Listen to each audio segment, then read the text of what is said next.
work or not work, so we'll find out. Hello, welcome to the Untitled Gamer. Oh shit, gotta hit record. Hello, welcome to the Untitled Gamer.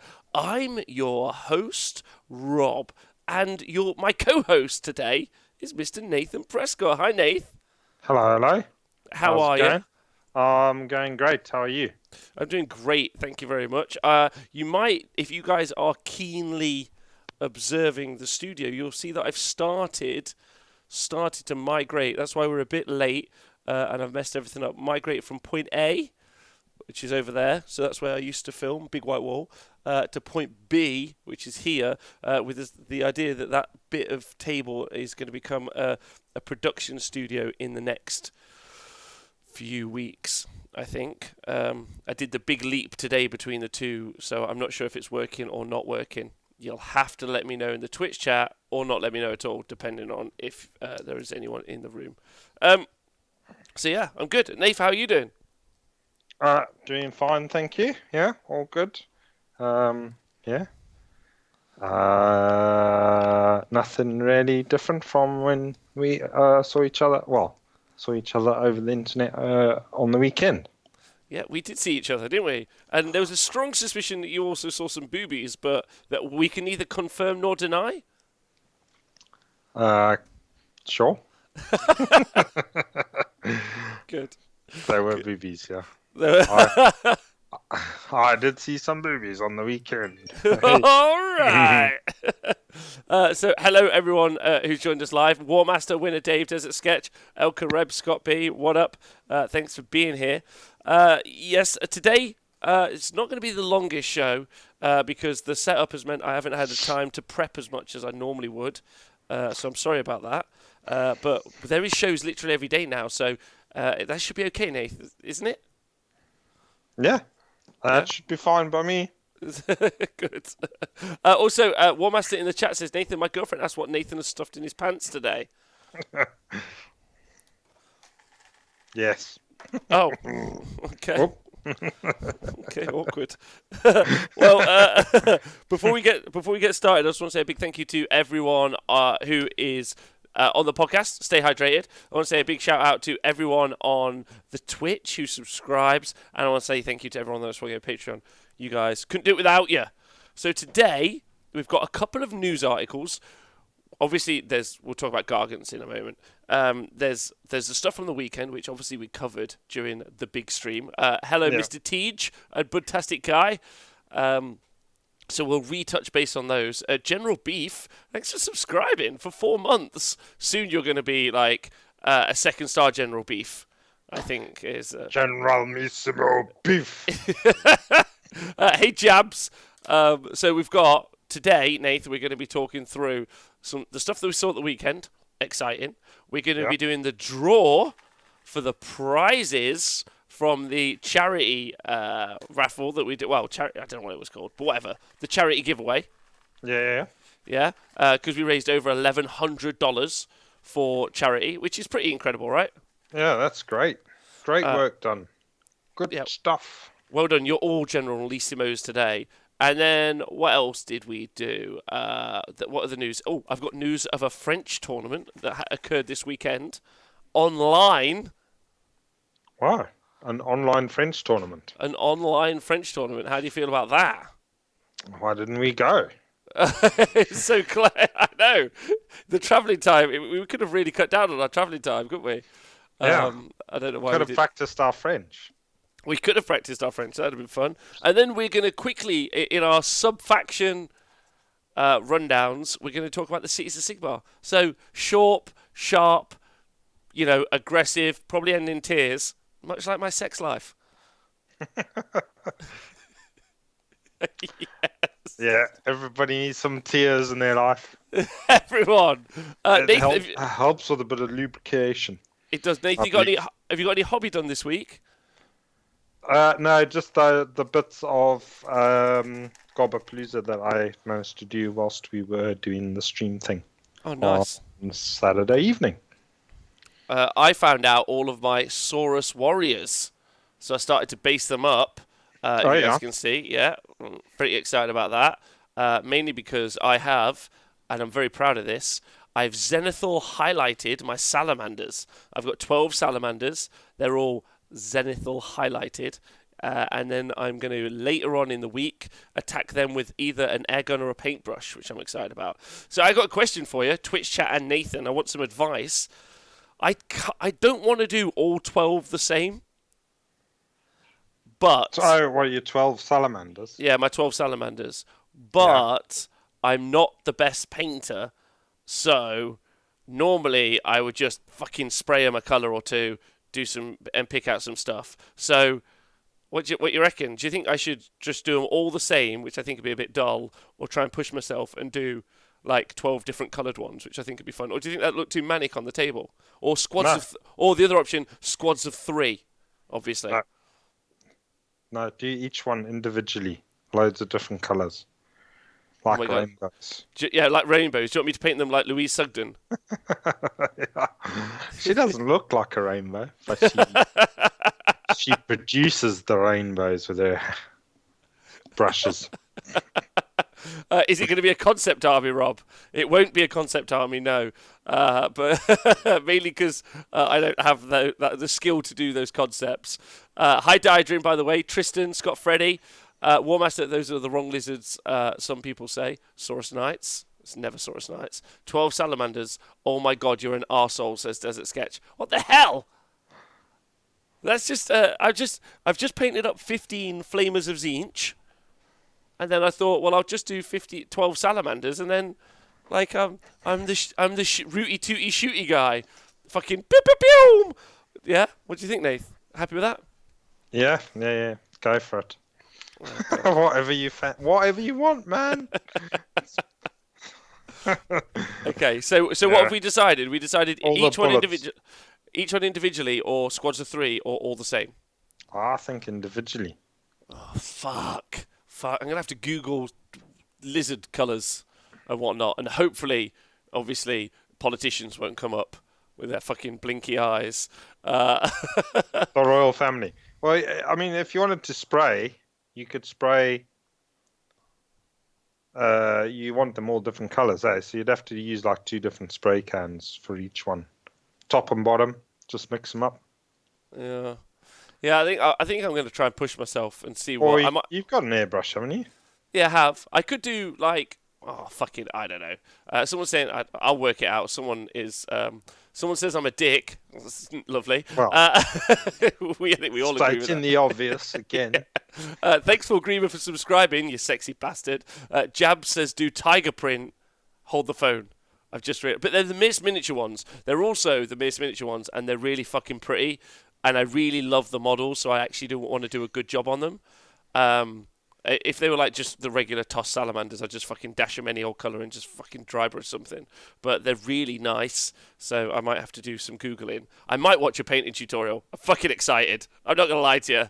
Yeah, this guy's going to be like, do green? I'll be like, oh, sweet. I'm going to do the nicest green you've ever seen. So yeah, anyway, that's my hobby this week, ignoring obviously 12-hour stream streaks and everything else.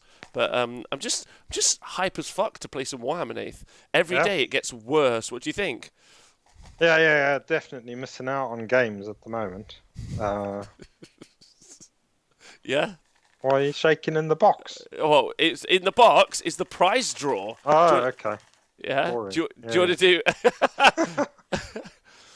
Owen Jackson says, currently playing against 9 salamanders on Tabletop Simulator. Stupid rules. I'd also like to say hi to Sinise in the chat. I haven't seen you in a while. And also, thanks for timing Speckles out for like... deleted his message. Shut up, Speckles. Shut up, Speckles. Also, clap for Speckles being on the front line, doing frontline work. Skull, well done, Speckles, being a fucking legend. Datcom. Oh my god, I haven't seen you in ages. How you been? Fucking Sinise is here. This is great. I'm moving the studio around. It's gonna be fucking sweet. All right, so do you want to do the prize draw? Yeah, sure. Also, if you get the chance, you should check out my chat with Chris Welfare today that I did, because he's just a really nice man. I've also got a surprise for everyone. On Friday, I might have a special guest. I can't say who, and I'm not certain that they're going to do it, but, well, they've kind of insinuated that they are. Well, no, they've directly said yes, but I'm not sure Not sure. If they're going to go through with it. I hope they're going to go through with it because it's going to be a sweet guest if they come on. But unlike all my other guests who are also double sweet. Also, .com, thanks for subscribing. Woohoo! Seraphon players wait ages for new tome, can't play for ages. It's the best. How do you feel about the fact that Seraphon get a great book, can't play? How do I feel? Non-pulsed. Non-plussed? Non-pulsed? Yeah. Why? I'm not a Seraphon player, so I don't care. Well, I would like to play against the Seraphon. You bastards. Whatever did you do to us? I want to play. I want to play against the Seraphon. It's going to be great. Yeah. Yeah. Nathan, how was your Saturday? Says Scrivo. After the show. Well, that was Sunday after the show. Sunday was good. I had a really good Sunday. Oh, sweet as. Yeah, boobs. Oh, hey, Hookapin. All right, so we're going to do the prize draw. Let's cut to new scene that Rob has invented. There we go. Should have both of our audio. Let's double check, Nath. Yeah, it does. Nath, talk. Hello? What are we talking about now? Fucking nailed it. What? You changed the audio again? No, so there is, as you can see here, to make this as official as possible. There's probably an app I could have done, but I wanted to go a bit old school. So I've written numbers 2 to 47, I think it is. Yeah. For all these people who donated $1,100 worth of money as a pool, it's going to go to people. It's going to go to food banks, and it's going to go to a company that's making PPE, which is like the personal protection equipment. So which is sweet. So there are 4 prizes. So Nath, I'm going to draw out 2 bits of paper from this pot of paper. So you guys can see. I'm going to close my eyes, right? And then you tell me right hand or left hand, so that we can be like as impartial as possible. Okay, so I'm going to get you guys to see this. Right, so first up, is Scrivo portrait. So get a portrait done of Scrivo, or get Scrivo to just draw something that you want. Yeah? Here we go. Right. So I've got 2 bits of paper. Nathan, right hand or left hand? Right hand. Right hand. Put left hand back in. It is number, drum roll please everyone, 45! 45! So, Nikos Pert! That's a chica! I'm gonna, no, Nikos isn't allowed, that's a fix! Oh, right, start again. Fix. Right, redo. We're doing a redo, Nate. Right, okay, redo. Okay, right hand or left hand? Let's say left hand, because then it feels like somebody else is doing it. Drum roll, 46. Chris Russell. Chris Russell has won a Scrivo drawing. I'm just going to make a note of that while we do it so that I don't forget. Scrivo drawing. Well done, Chris Russell. Well done. Yeah? Skills. Mad skills. So the next, because it gets pretty serious, Nath, as we go through. Yeah. Because now, right, is in third place, the third prize. I'm going to make sure I shuffle these really well. Yeah, because that number was right next to Nicholas. Yeah, I know. Look at me. I'm going to do a right fucking shuffle now. I know. Right. Okay. So big shuffle is a Sister of Battle painted by Vince Ventrella. Oh, this is a good one. Okay. Okay. So these are the 2 bits of paper. Right or left? Let's say left hand again, because. Left hand again. If I draw number 43, it's just fluke at this stage, okay? 37, we're doing better. 37, you're all on the list. Don't worry. 37 is Tyler Mears. Tyler Mears has won a Vince Ventrella painted Sister of Battle. Woohoo! I'm just going to put VV in there. Well done, Tyler Mears. Lucky fella. That's an amazing prize, right? Yeah. Okay. Right. So the final and biggest prize, right? Oh, I dropped a couple. I'll put them back in. Right. The final and biggest prize is is this one and this one here. right? That And one. so this is for a big. This is from Mantic Games. They gave us a Hellboy box game and expansion, which is pretty amazing. Yeah. So, right or left? This is a huge prize. Right or left, Nath? Let's go right this time. Okay. I'm sorry, Lefty. Yeah. It is number 4. Ooh. And that is Scott Burns. You have won. I don't know if Scott Burns is in the chat. You have won a Hellboy, a Hellboy game. Scott, I'm sorry if I don't know your Twitter handle. Steve, why does it say Rob Spells? That's fucking bang out of order.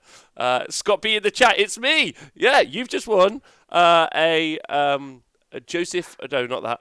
Hellboy game and expansion. Congratulations, bro. That's pretty exciting. Cool. And then Scrivo will sort all of it out. It will take somewhere between 2 weeks to 11 months to get your prizes. I want you all to be aware of that. Terms and conditions need apply. Oh,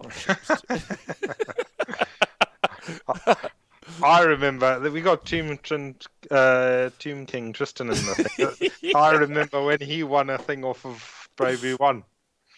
I bet he's enjoying it.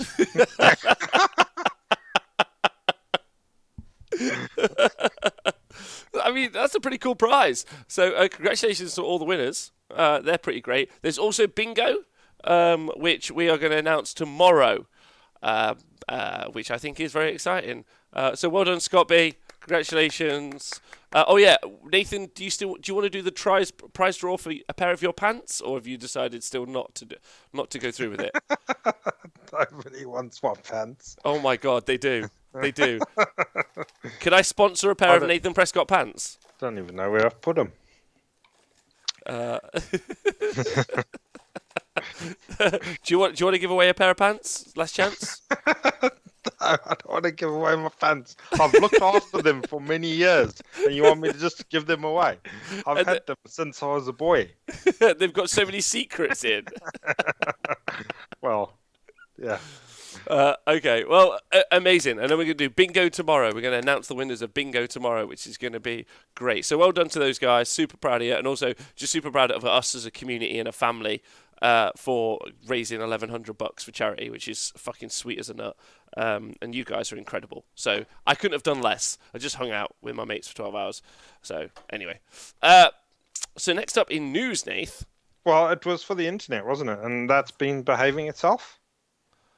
Yes. It was for, well, the 12-hour stream streak was as a thank as a you. result of the internet stuff, Yeah, as a result of the internet, and then we turned it into a charity stream, and then it's just exploded. So, yeah, the fucking Honest Wargamer crew are nailing it. Let's be real, like all day long. Which is why I'm moving everything around. I'm going to start making some extra sweet content, or it'll be terrible content, but I'll enjoy making it. So I can't decide which. Cool. Yeah. So yeah. Same old. Same exactly. Hook and pin secrets. Well done, community. Well done, everyone. Well done, family. I prefer the term family. I think it's nicer. Don't know. I saw Tristan come in and say war fam, and I'm like #war fam, #war fam, because Nathan, you're kind of the like steady father figure that we all need in our lives. I obviously am the drug-crazed uncle with no real prospects. That's right. Call me daddy, boy. Call me daddy. Should we invite Uncle Rob to the wedding? I'm not really sure. He'll probably hit on a bridesmaid again. Like, not really sure about him as a person. The war fam, the fun uncle. That's me. I'm the funcle. Snee's family will really make the orgies weird. They'll make him sexier. Let's be honest. And Dudo Shortgates asks, "Is Nathan my war daddy?" Oh yes. Let me just deal with this. So I think it's time to ask everyone about the real war daddies, which is the Gargons from the weekend. If you had any time to mull on them, and what do you think? Yeah, I had another look at the pictures again today. They're sweet, aren't they? They're really sweet. Don't know. Need to see some rules now. Just the models are exciting. Yeah, they just look. They're not like over the top fantasy, are they? Really, but they're impressive enough. They don't need fancy hats, do they? They don't need no fancy hats, do they? They're good enough as they are. They are the most nicest. When will we have Speckles back on the show? I'd like to have Speckles back on the show next Monday, if Speckles is free, if you're interested. I want to see how he's coping, and if being a frontline worker has got him any more dates. I'm sure that's what he's there for. Oh, no one becomes a doctor because it's fun. Everyone's like, oh, I'll become like a doctor or nurse because obviously girls will fancy me more. Oh, fuck. Yeah, a doctor of love. A love doctor. Yeah.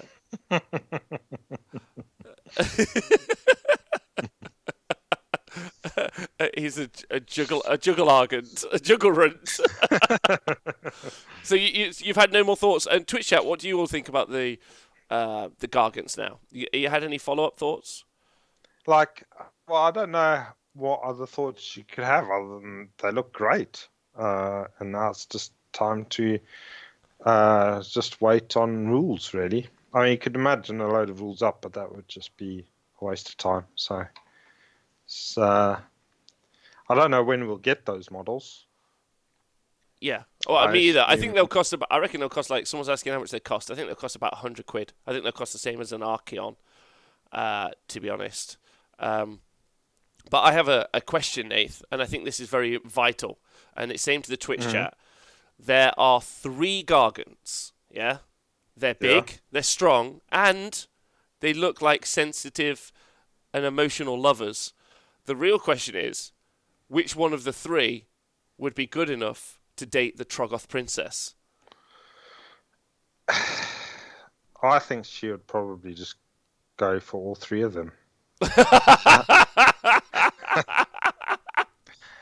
Destruction is just, it's just free love all the way.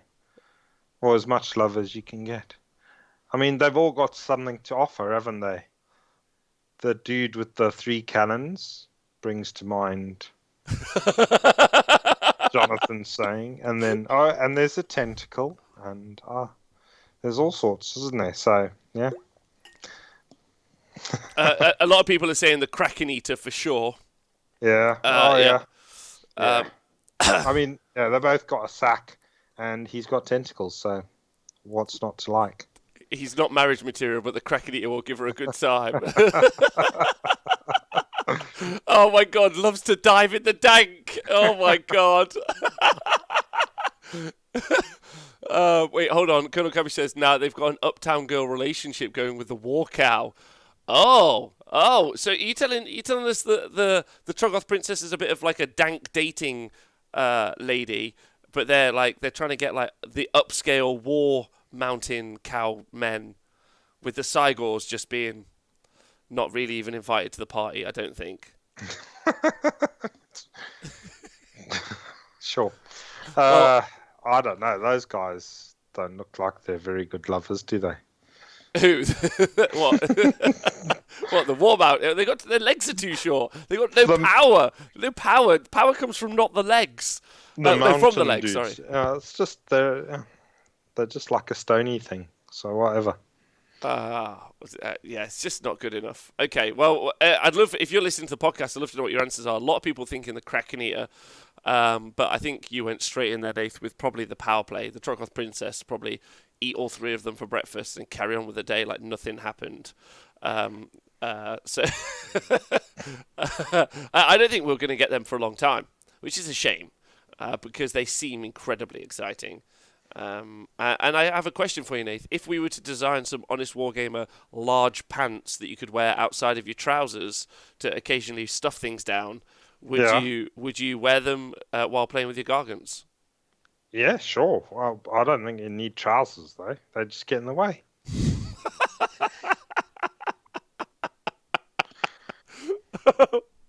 Okay. Just some large pants. Job done. Job done. Job done. All right. Well, unless anyone's got any other questions about the Troggoths, that's the big news. We also saw a Warcry warband at the weekend, which looked pretty sweet. Some Cainite, Daughters of Cain. Yeah, they were great, actually. Yeah, the Daughters of Cain are looking better. Yeah, it's a good-looking army as it is with the new model, the new models that they got. So, and then that Warcry band will just add to it. It's pretty decent. Yeah. They look sweet. They look sweet. I like the idea that they're going to expand Warcry into being non-chaos. I love the idea of some like little additional warbands. Obviously, we have Shadespire for delivering us some sweet little units like Mollog, etc. But it'll be really cool to see some funky new. Oh, Disco Rat, thanks for subscribing. Dropping my Prime sub, and here you go. See you later, Disco Rat. Thanks, you angel. Can Gargant stuff an other Gargant down in their pants? Oh my god, that's a great question. Nathan, thoughts? It'd be like a wormhole, wouldn't it? It'd be like they'd be both trying to shove the other one in their pants. Would be one of those mind bender things. It would be like if you went back in time and met yourself. One of those sort of conundrums.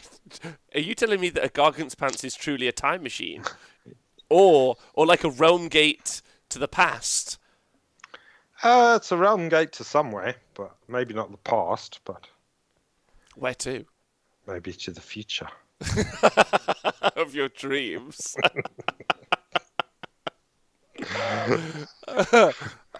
Evening Trog, by the way, thanks for being here. Okay, Warcry, we're finished with Chaos. Order next. Beast of Chaos, am I a joke to you? oh, that's a shame. I think I'd like to see more Warcry warbands. Is there a faction in order, Nath? Because I've obviously got to make you not say gits. Is there anything in order that you'd like to see a Warcry warband for? Same question to the Twitch chat. Oh, I mean, it'd be great for adding new models to Rangers. I reckon it'd be. I mean, my favourite army in order is Dispossessed. It'd be lovely to see some. Ooh, a little Dispossessed cool, warband. Ooh. Yeah, Dispossessed warband. Some cool dudes, like another. I don't know. Be cool. Yeah, maybe a Thane, because we haven't got any Thanes anymore, or something like that. Be cool. Yeah, that would be really fun. The one I said, obviously, would be a Warcry warband from each of the cities of Sigmar. I think that would be yeah. That would be super sweet. So Owen Jackson wants an elite band of Kurnoth hunters. That could be really cool. Propagation wants some Caradron. That'd be good. New Deepkin units would be great. Yes, new Deepkin units that aren't just eels. But they would just be eels. Yeah, I would love it if they released extra eels. Like they just fucking double down on the joke. They're like, "Fuck all of you." Yeah, more eels. Band. 7 new different types of Morsar Guard. So K-Dread wants Witch Hunters. Fire Slayers for funsies. Oh my god, no. Just more looking the same dudes. I'd like to see some Fire Slayers like with some weapon options that make them stand out a little bit. Or maybe like, I know that they all have the big Frohawks, but maybe braids. You know, what about a centre parting? A half cut, you know, a short back and sides, a quarantine cut, you know, like a couple of bold fellas looking like you, Nath. I just want to see something exciting and jazzy. Sure. They've got a strong theme. They're going with it. Just chill, man. Oh, come on. You're telling me you don't want to see it? What haircut, if you could see it on a Fire Slayer, would you want to see? Afro. Big, fuzzy, ginger afro. Yeah, I mean, big, fuzzy, ginger ball of hair. Oh, that'd be sweet, actually. Yeah. But I've thought about it.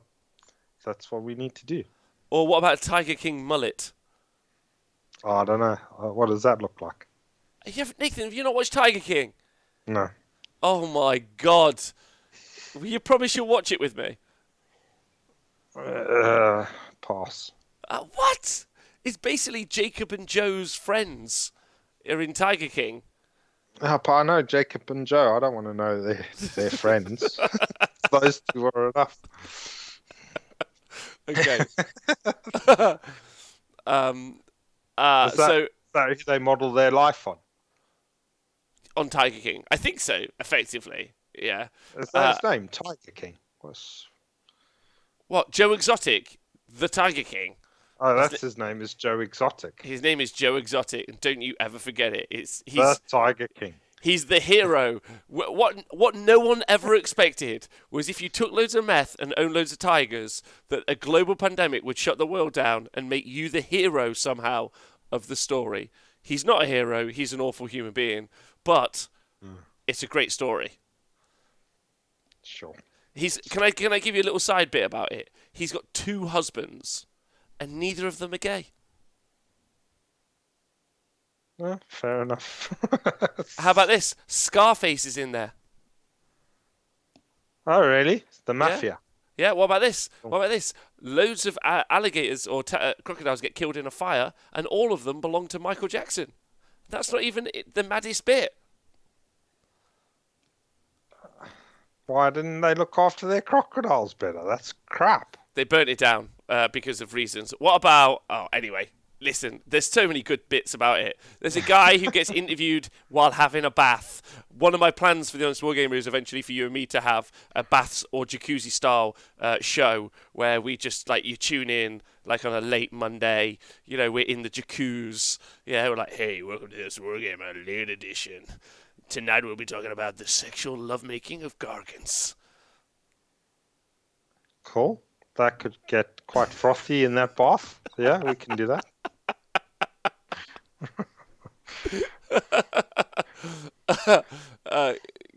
Get him off Twitch and make him watch. I will do, I promise. Could the Honest Wargamer do a watch along to Tiger King? I think we could, just episode by episode.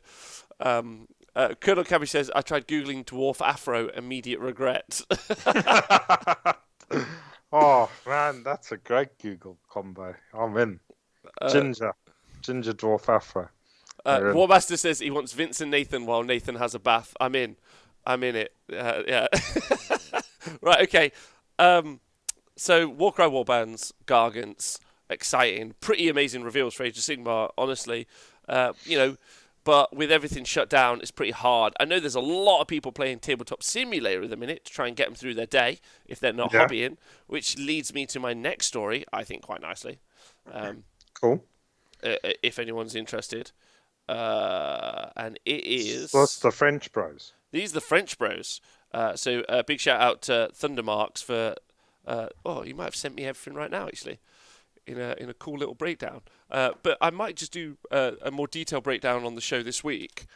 So I'm just going to give you the highlights for today. And that is there was a 32-player... I've got the tournament results right here. Nice. I've got a 32-player tabletop simulator tournament with a mix of competitive and new players. And it was it was only 3 battle plans, but there was number 1 was the better part of valor, number 2 was 3 places of power, and the third one was focal points. So some tournament news, which is kind of cool. And the podium was Osiark Bone Reapers in first place, and that was Frank who won it. And then in second place it was Zinch with Niao, and then Chico with Seraphon in third place. So cool. There you go, which is pretty fun. I think I'm getting the lists later, so I can talk through them. So it was like a one-dayer. A one-dayer between 32 people online. Using that tabletop thing. Cool. Nath, ask me who came 32nd. Who came 32nd? Fucking Legion of Asgore. Oh my god. Fucking Why were they even allowed?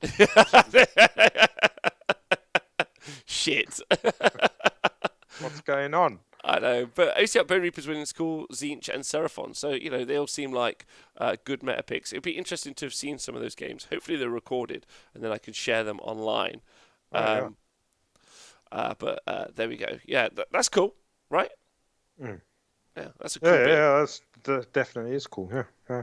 It's cool that they managed to get 32 people together. I know there's people in the chat right now who've been playing. They've been playing games. They've been trying it out, which has been fun. You and me should play a game, I think. That should be one of our things. Maybe that's what we should do next Monday. You and me. Play on the tabletop simulator. You and me. Yeah. The grudge match of the ages. What do you think? Yeah. Um, yeah, if I can figure out how it works. I've played it once or twice before, a while ago. I'll have to try and figure out how it worked again. But yeah. It'll be easy. We don't have to do next week. We can do it at some point, right? I don't think Yeah. that. So there we go. Okay. My final piece of news before we get on with the show. I'm sorry that it's so much of the show. Is obviously we've been playing our army generator game. Oh, yes. Yeah. Yeah, and so last week was wizard, weaver, and horses, right? Yeah. Horse, wizard, weaver. Now, a man in the chat called Desert Sketch has a Twitch channel where he paints. So a bit like when Scrivo does his painting too. You can watch him paint, and he paints stuff up. And so he did one, right? So picture in your head, you've got horses, you're weaving, and you're a wizard. And this is the picture that he came up with this week. If anyone wants to draw some homemade narrative, Nathan, I don't know if you can see the Twitch chat or even Twitch. Yeah. I can see. Oh, that's great. Yeah, it looks great, right? Yeah. Sweet as. Horse skull and weavy hands. Yeah. Yeah. It's almost but yeah, that's cool. So he's a talented guy, isn't he? This guy. Yeah, so I'll include the link in the show notes below for everyone at home if you're listening to the podcast. But yeah, it's pretty sweet, incredibly talented, nice looking picture, and it's cool. It's nice seeing it brought to life. Look at that. It already starts to make you wonder what they might be doing in the mortal realms. Yeah, it makes you wonder what faction that guy belongs to, eh? What do you think? Do you think he'd be in destruction? A weaver? No, I think he's more I was going to say order or chaos, but you could even put him in death, really. Could be interesting. Those would be like the strands of people's lives or something. Oh, nice. Weaving their souls together. Yeah. Oh, that would be cool. So Ocearch Bane Reapers make everything out of bone, and then you could have the wizard weavers, and they create like ghosts or ethereal kind of conjurations, but out of the soul stuff of creation. Ah, yeah. Nice name. Yeah. Nice. So, let's go with that. Yeah. No, that's a great picture. Yeah. Cool. Yeah. Or someone says, or a spider goblin. I'll take that. Yeah, let's go with that. So that's incredible stuff. Except there's a horse involved, but sure. Yeah. That's just what they feed their spiders. Dave Fraser says, you know what would be cooler than a wizard horse weavers, ? Lizard Knight Cavalry. Fuck me. Those are great. Lizards riding on other lizards. Just riding all the time. Knights. Yeah. Trog the Best says it's great, but no Trog though. So fair points. But I'm really enjoying the army generator game. It's really fun. If anyone else wants to do some pictures, even not great ones, I'd be very tempted to see them and put them on the stream. So hit me up. We definitely need some stick figures. Oh, some stick figures, yeah, with a little bit of story. I'd be into that. All right, so I think that's all of the news, unless we want to talk about the fact that Alex hates concept armies. We could talk about that. Do you love or hate concept armies, Nath? That's the hot topic of today. What's the concept of the army? Great question. And why do we hate it? I don't care. People can have a concept with their army. That's fine by me. What concept should it be? And people could hate the concept that the army is concepted by. Like I hate the concept of little really good dwarves because they're so like posh and fancy, and I like the idea, and I like the concept of angry, evil chaos dwarves. Yeah, because they're so much cooler. Yeah, look, if you're a girl and you could date either just like a regular dwarf dude like at your school, or you could date the cool turns up to college or school on his bull. Yeah, as opposed to in his cart with a fucking donkey pulling it. right? Yeah. Which one are you going to choose? But we've got a new kid on the block. He's a dwarf, but he's got a big ginger afro. You're going for that lad every time, aren't you? Never going for that guy. Oh, the ginger afro! Do you now just want to see every race have a ginger afro version? That guy. That guy. That guy. That guy. All right, I'm in. You've convinced me 100%. Yeah. Hook and Pin says, dudes, there's a girl in the chat. So is she saying we should get it the other way? Ask the question the other way around. What's the question? Your question. What was it? I wasn't there for it. I'm not logged in. If you were at school as a schoolboy, which you might have been at some stage, Maybe. and then you saw a dwarf bird pitch up, which type of dwarf bird are you going for? Ah, great question. Great question. Obviously the one with the big ginger afro. Right. Moving on. But not the big ginger afro on her head. There we go.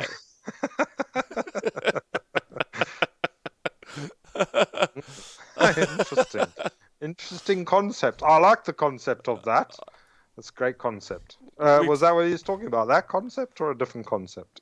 I think that's the only concept. Those are all of our concepts at this stage. Oh, okay. Gotcha. I'm assuming Alex was talking about armies that are not painted very well. Yes. Yeah. Joe Purcell. I don't know why it's called a concept army, because it's not a concept really. Or is it a concept? Who cares? But yeah. I don't know, man. I don't know. Yeah. Like, I'm not that bothered. Like, I've seen trashy armies. I've seen fine armies. Like, whatevs. Like, that's a bit like what I was saying about the salamanders, right? That I want to paint up, like the Mercia ones. They're actually really pretty models, so I want to paint them. Whereas if I didn't have those and I decided to paint the god awful, ugly Games Workshop ones, I'd just be like, fuck it. It's like with my flamers of Zinch. Which ones of those are you going to put a big ginger afro on, though? That's the question. I'm honestly going to do you a ginger afro one now. Yeah?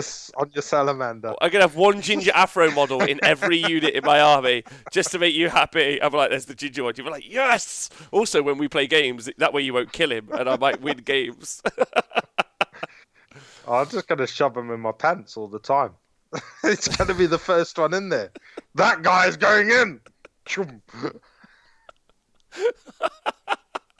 You know when people tune into the the show, Gargons going to run from the other side of the table, going in one direction only. Where's the guy with the ginger afro?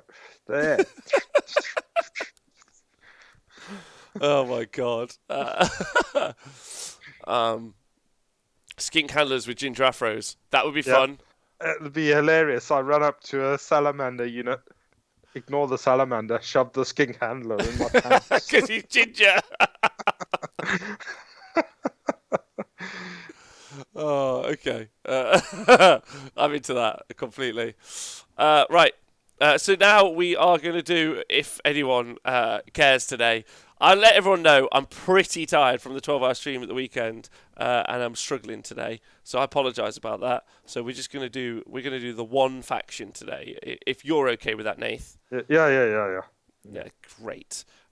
Great and good. And also, it's anyway. So we're gonna do that. So we're gonna do the cities of Sigmar. If you haven't been tuning in for the past few weeks, we've been discussing these sub-factions for the different armies. Last week we did the elves, which sucked. The week before that we did some destruction, which was great. And then we did all of destruction, I think. And this week we're just going to do cities of Sigmar. We can just have a bit of a laugh with the cities of Sigmar, because I'm looking forward to them, and playing against them and playing with them. I think they're possibly the coolest. Nathan, thoughts? The coolest? You don't think they're the coolest? The coolest of what? The coolest army book I'm going for? No. What's the coolest army book is it's on its way. The Sons of Behemat. Do you mean the Troggoth's boyfriends? Yeah. The Troggoth princess's boyfriend's battle tome. Yeah. That's the one. Okay. Well, so we're gonna talk about Cities of Sigmar and the sub factions. Now, I feel like it's a pretty new one. We've done this before, but a quick recap for people, just in case they're not 100% certain, would be cool. If everyone is okay with that. Nate, you cool with that? So I'm going to start with the story. Yeah. If you're all right with that. Story. Yeah, story. So I'm going to start with. I'm pretty certain this is right.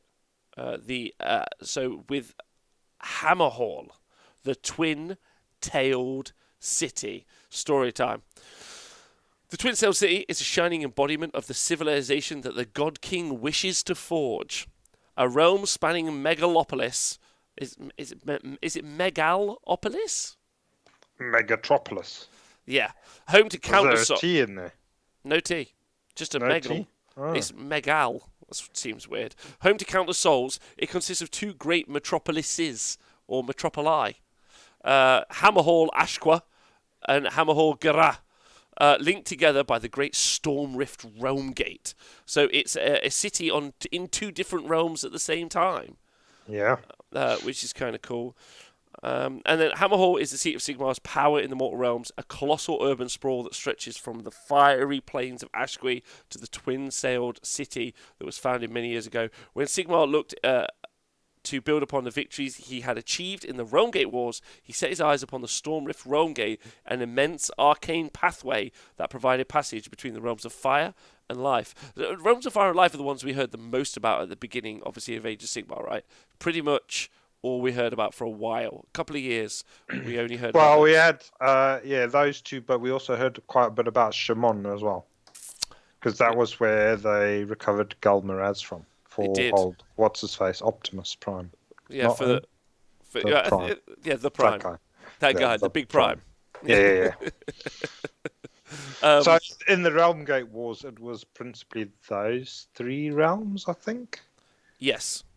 There was some. Nothing about Hish and Uglu. I think you heard something about beasts. Shaish. Yeah, there was a little bit about Gur. We didn't hear loads though, did we? We just heard. Yeah. So anyway, but the Storm Rift, so the Realm Gate, was once surrounded by Uruk tribes of Bone Splitters and Ironjaws who worshipped the Realm Gate as Mork's Maw. No fewer than 30 chambers of Stormcast Eternals led the assault upon both sides of the Realm Gate, and it was the Hammers of Sigmar, first forged of the Storm Hosts, that spearheaded the destruction of the Green Hosts, and it was they who claimed the guardianship of the great city that rose up from the ashes of the Uruk war camps, and they probably said 89 million times, "Only the faithful!" all the time. Like, I gotta tell you, Stormcast storytelling is some of the most reductive narrative I've ever seen in any fantasy ever. It's super weird. Do you find that, or like? I haven't. I mean, I guess I read the Realmgate War book, so there was a bit in there. But like the bits where there's a Stormcast involved in the Gotrek ones that I've read, he was quite interesting. And then I've heard of another guy. What the hell was his name? He was interesting. Oh, what the hell was his name? What was his name? Remember. Don't know, so it doesn't matter. So yeah, fuck you. No, but that one seemed interesting. But yeah, you're right. The rest of them, they seem a little bit more just like robotic dudes. They don't have a lot of depth to them, do they? No. Oh, what the hell was that guy's name? He seemed like fun. He was. Who was that guy? That guy. Yeah, the Beast guy. The Beast guy. Yeah. Wait, was he the best guy or the Beast guy? I'm confused. No, he was a Beast guy. He was.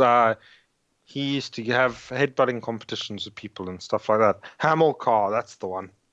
Yeah, Hamilcar. That's a great. If you want to read one where it's got a bit more character to the dude, read the Hamilcar ones. Okay, good. It's one that I'm meaning to read. I've not really read it, but I've listened to a bit of it on the Mortal Realms podcast. Sounds good. Really good. Nice. Okay, let's do that. Hamilcar is an awesome Stormcast character, says Street Butter, and the propagation likes it. Is he called Hamilcar Bear Eater? Because Yeah. I'm in. Excuse me. But he doesn't sound like he's one of the Hammers of Sigmar. It sounds like he'll be one of the other chambers. I don't know what chamber I is think from, I but specifically have a problem with the Hammers of Sigmar because they're so bland. Like, bleh. Um, uh, we've had a question in the chat before we go any further because it's from a newbie, and we like helping newbies out as a group. Let's do this. Let's do this, war fam. Come on, Nathan, you war daddy. Hey guys, sorry for the off topic. Can you help me? I'm a total newbie and want to start Age of Sigmar. Currently, I'm choosing an army. Decisions between Flesh Eater Courts and Uruk War Clans. Which is more appropriate for a beginner to ease into the game? Interesting. Nathan?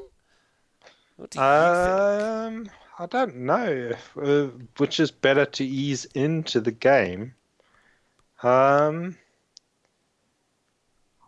don't know. I think they're both fairly similar in that there's not a lot of ranged output on either army, are there?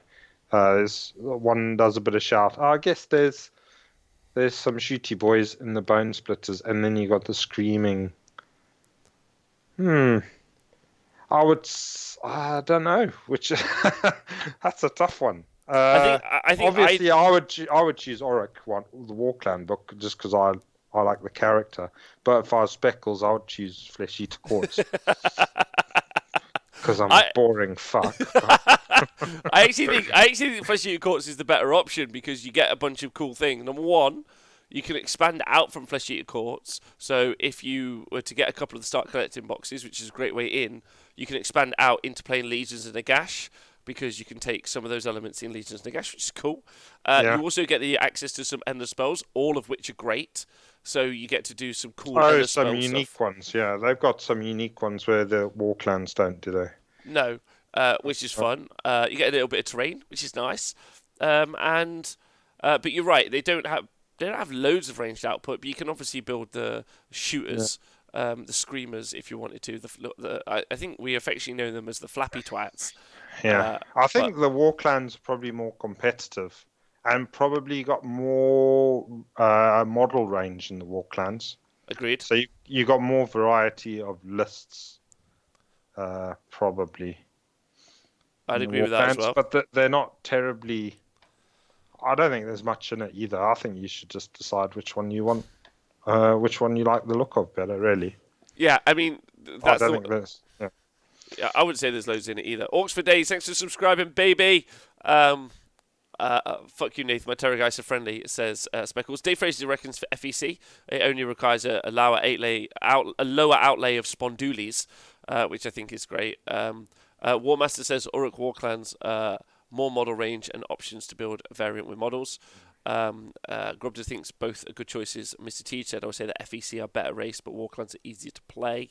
FEC is easier to paint. I think that's true. I think Flesh Eaters are probably, if you want a more elite, lower model count army, you could probably do it better with FEC.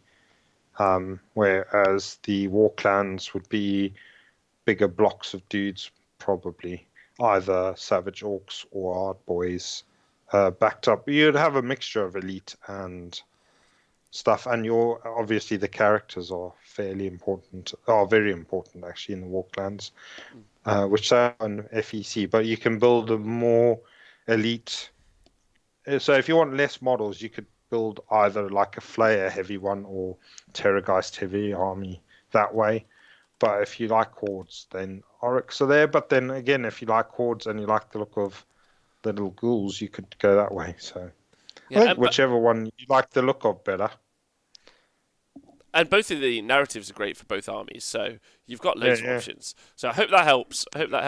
It's always nice to help out a newbie. Let us know what you decide when you finally pull the trigger. And you could always go with a big orc cavalry army, loads of boars, loads of pigs running around everywhere. That would be cool. Yeah, just being amazing. I'm into that completely. Right, I'm glad we could help you out. Let us know what you ever decide, and I hope some of that was helpful. I think probably the Flesh Eater Courts would be cheaper if you just got some start collecting boxes, but So Speckles says best lore, best models, best attacks, and best. The Ghoul Kings are always better than Trog. He's spoiling for a fight.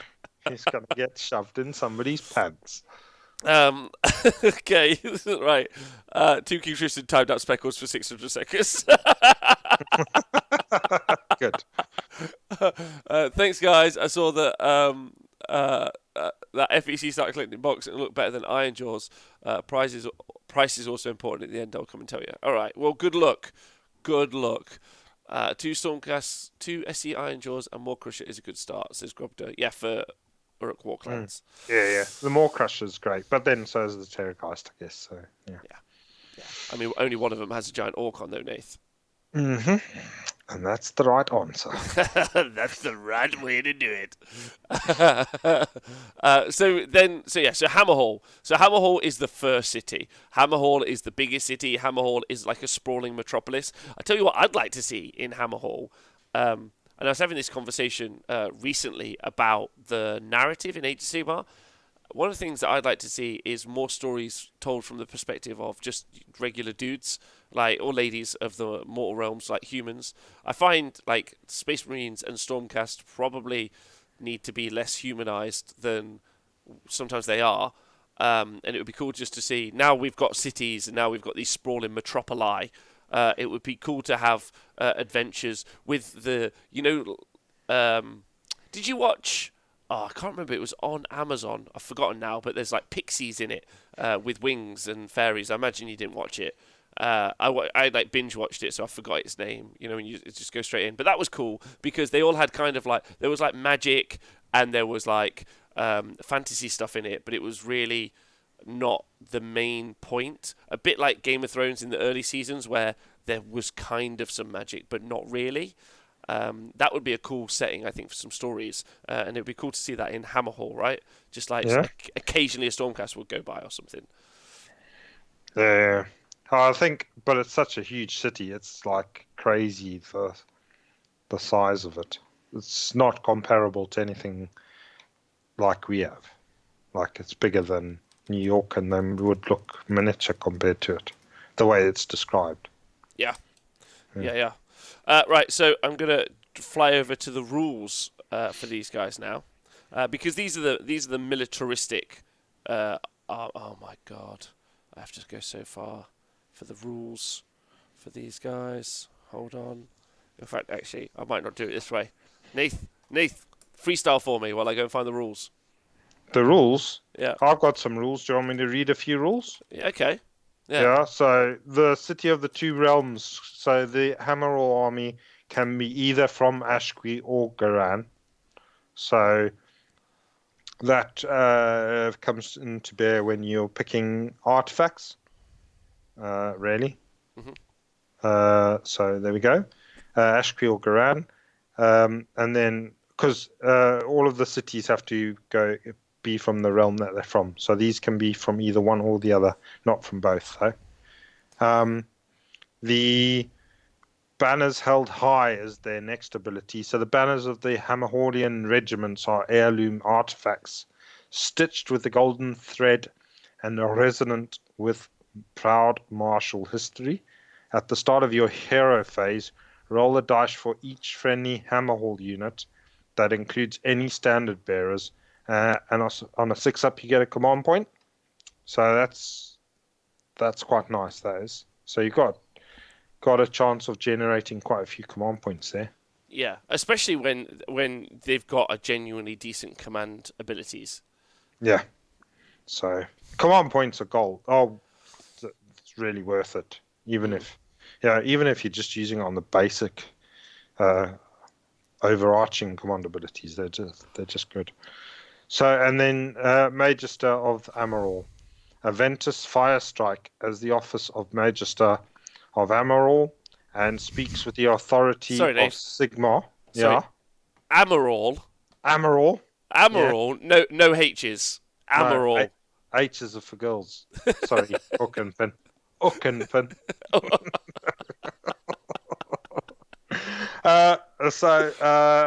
on all matters that concern the city. So if your army includes Aventus Firestrike, who's a special character, isn't he?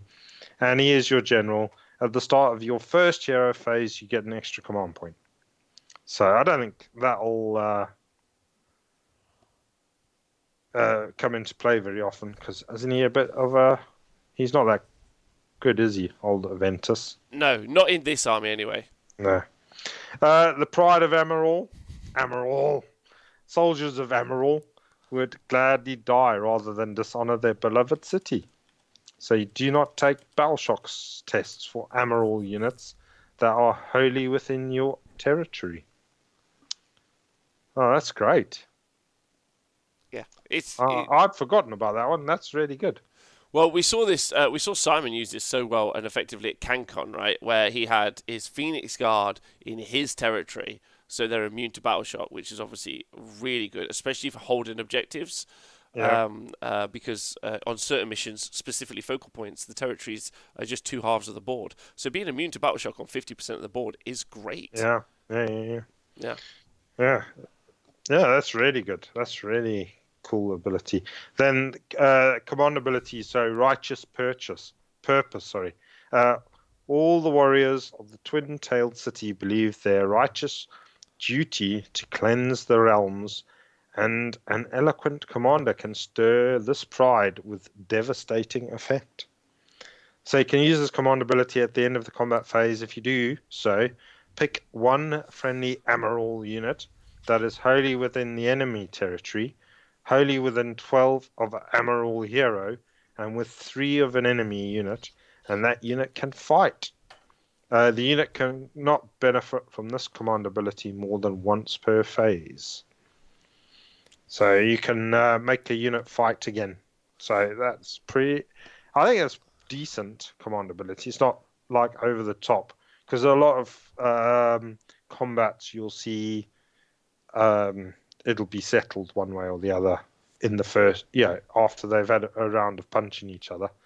But if they need to drag it out a bit, they've got a second chance of having a punch. So it's pretty good. Well, I think this is specifically good on characters, right? So you could put that on a Star Drake.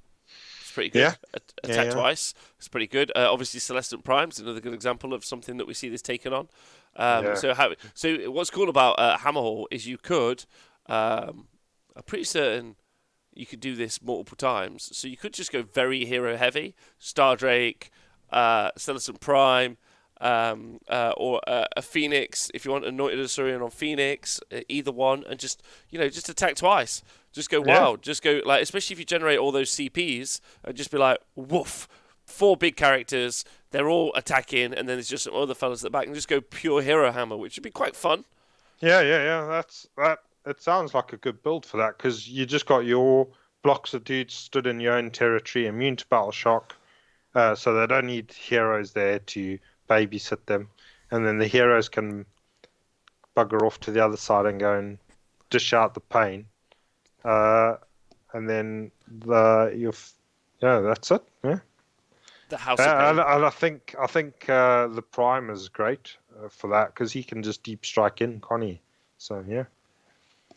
And the Star Drake's obviously got good movement. So yeah. Oh, I like that. Oh, I do. Me too. I think you could build a really fun army with that. Yeah. So command traits. There's 3 command traits for each of the cities. So this is for your generals only. The first one is Academy Prodigy. The warrior is a learned graduate from the city's finest war colleges, the Academy Martial. Add 1 to the attacks characteristics of this general's melee weapons. In addition, at the start of the battle, you receive an extra command point. So obviously that command ability is great, and then you get +1 attack as well on one of your on your general's weapon. So maybe if you made that Star Drake, you could give him an extra attack. I don't know if it'd be any good, but yeah, cool. Maybe if you gave him an artifact as well to make it more smashing. Then you got Blood of the 12. This general traces their lineage back to one of the 12 great families of the Azaraim, which inspires their warriors to fight all the ardor. You can reroll wound rolls of 1 for attacks made with the melee weapons by friendly Hammerhall units wholly within 12 of this general. So that one probably be better than the other one, because it's a buff that'll buff not only him but other units around him. So if you were like deep striking the Primen and you'd flown your Star Drake over, you could get reroll 1s on both of those lads. Which is actually really good. Yeah. The blood of the 12. Plus, you could model something real sweet of them. Like, maybe some vials, like, carrying around, like, all the blood. Who knows? But that's fun. I like that. Yeah. Well, I mean, he's supposed to be descended from special nobility, so, yeah, you could just model on him on somebody that thinks they're a bit of a posh knob. So far on the Honest Wargamer stream today, we had Chris earlier who described people as a soft cock, and now you're describing people as a posh knob. Like, yeah. All right, good. Cool. And then aggressive general. This commander seeks glory and fame in battle and fights at the head of every charge. So he gets +1 to hit rolls for attacks made with melee weapons by friendly Hammerall units wholly within 12 of this general, if this general made a charge move in the same turn. So again, a great buff. +1 to hit for all units as long as this general has made the charge move. Which, again, if you're going with a big aggressive general like a Star Drake fella, then that's pretty sweet. Or a dude on a Griffin or something like that. Yeah, I think that's actually really nice. And then, yeah, there's some good command traits. Yeah. And then artifacts of power. There's the Armor of Malice. Add 1 to save rolls for the bearer. Great on a Star Drake. Yeah, really good. I don't know why we don't see some. We don't tend to see loads of Hammerhall armies. I guess it's because they don't have. But you could just make a really fun hero hammer army with this guy, with this unit, with this city, right? Yeah. Just have a great time. They've got some really, they've got great command traits, and these artifacts are good too. Because the second one is the Saint's Blade. Pick one of the bearer's melee weapons and improve the rend of that by 1. In addition, if the bearer is within 6 of an objective, add 1 to the damage that the weapon does. So +1 rend and +1 damage. That's great. That's really good.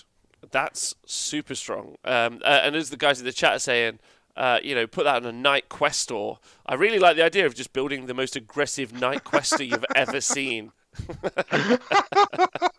Some little just fucking Knight Questor. Yeah, he's just there with his shield and his sword, and he's like, I'm going to win this battle for the mortal realms. Like the Jon Snow of your city. It's going to take me 5 turns to get there, but when I get there, you're fucked.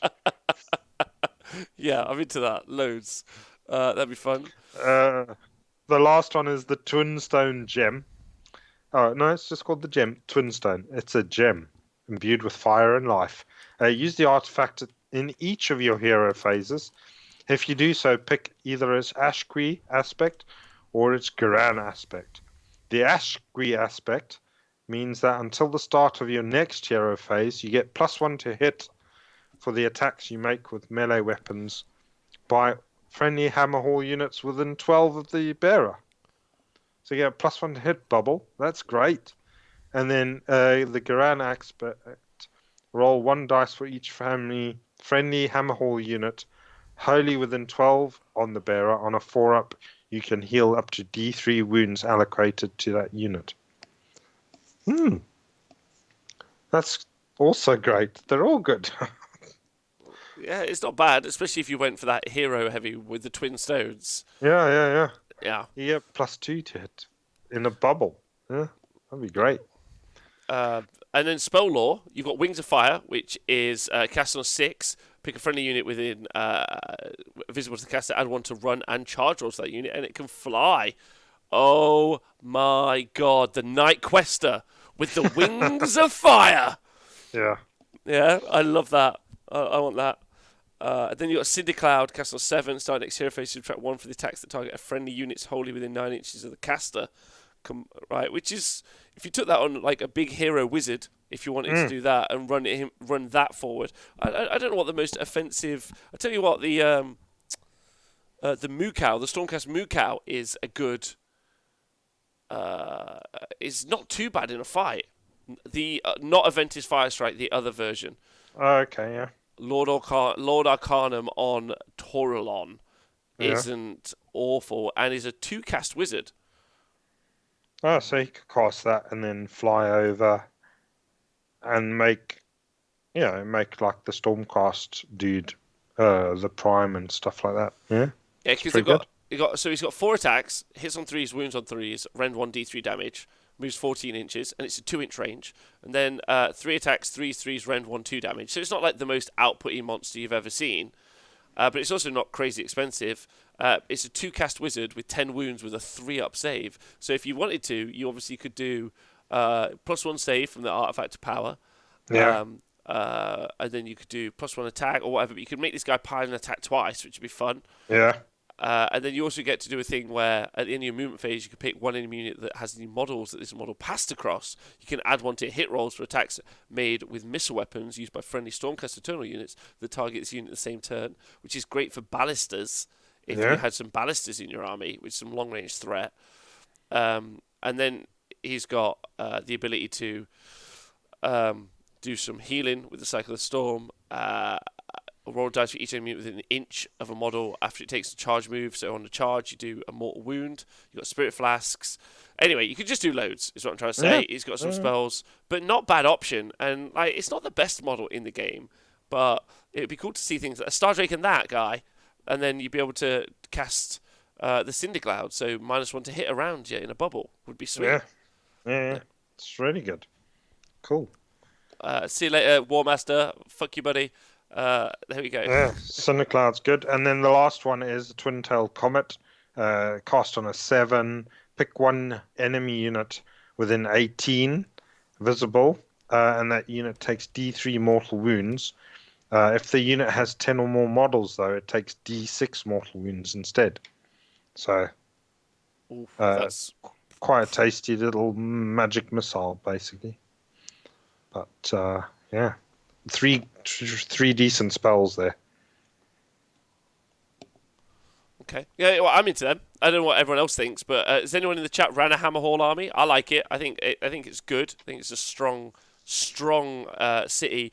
But I think you have to build around the fact that you can use that command ability. We've seen that used sometimes before, or making it so your stuff's immune to battle shock in your deployment is an idea, right?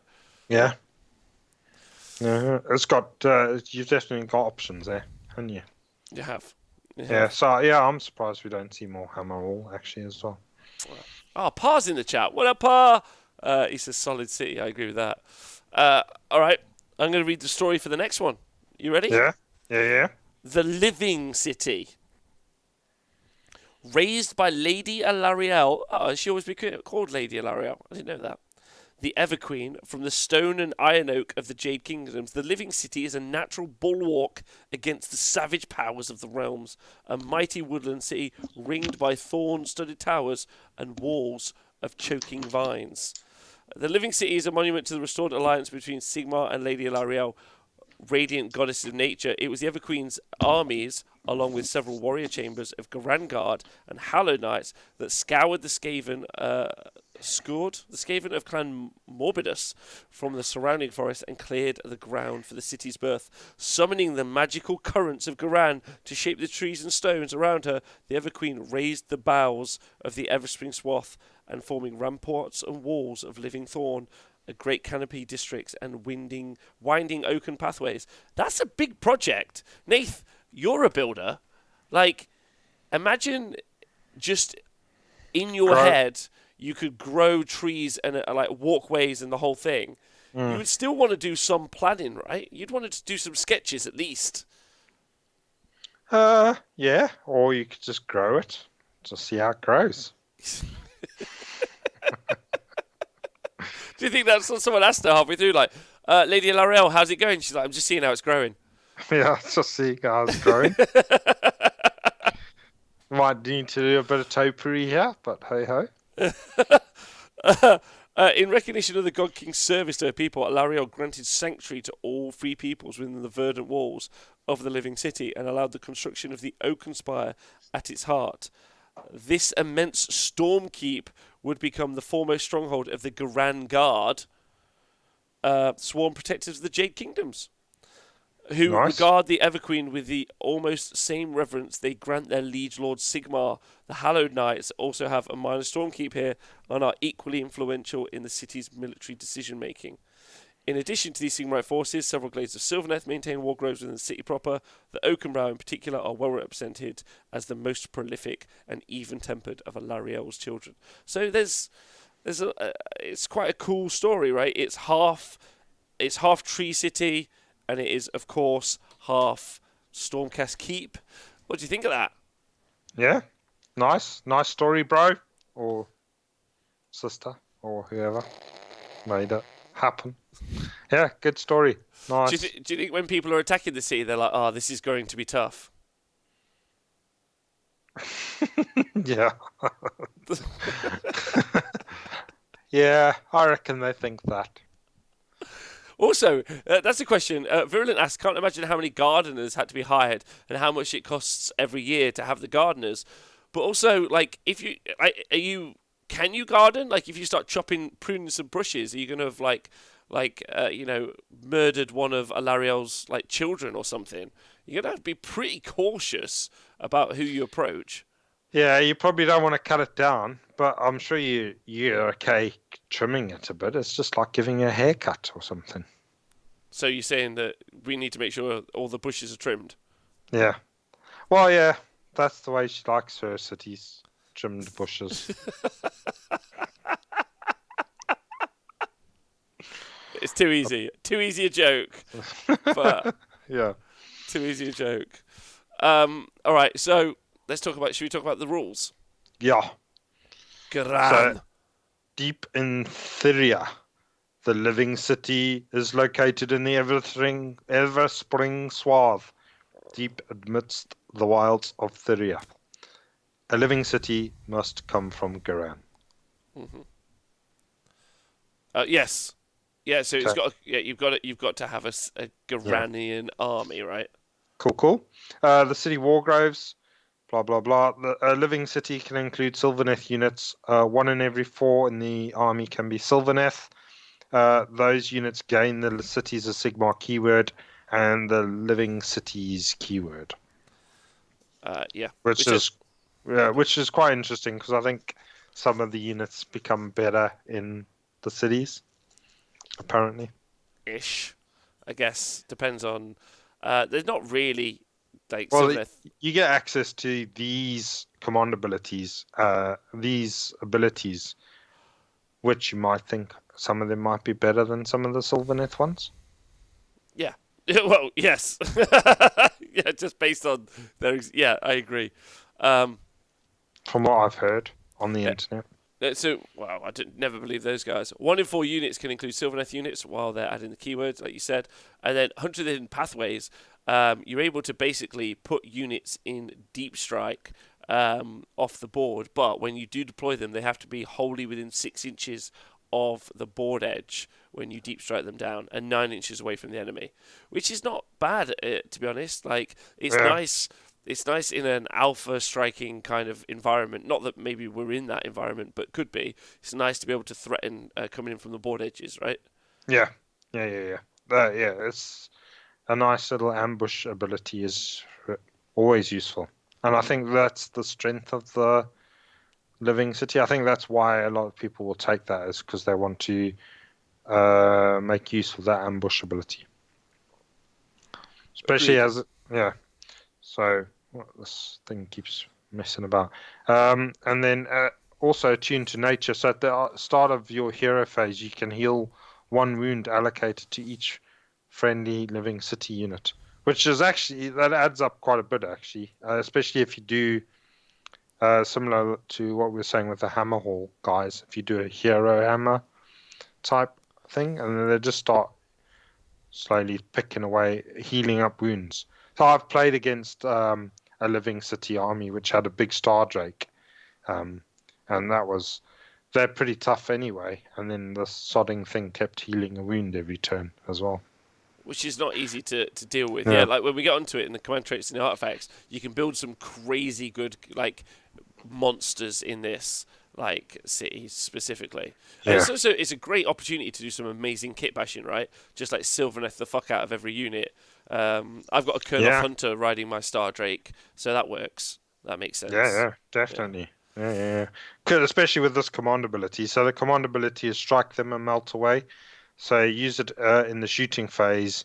You pick a unit that's shot more than 9 from the enemy, wholly within 18 of a hero, and it can make a normal move, although it cannot run, and it cannot benefit from the command ability more than once. So you can shoot and move, but you have to be more than 9 away from the enemy when you start that. When you trigger it. Yeah, when you're triggered. Yeah.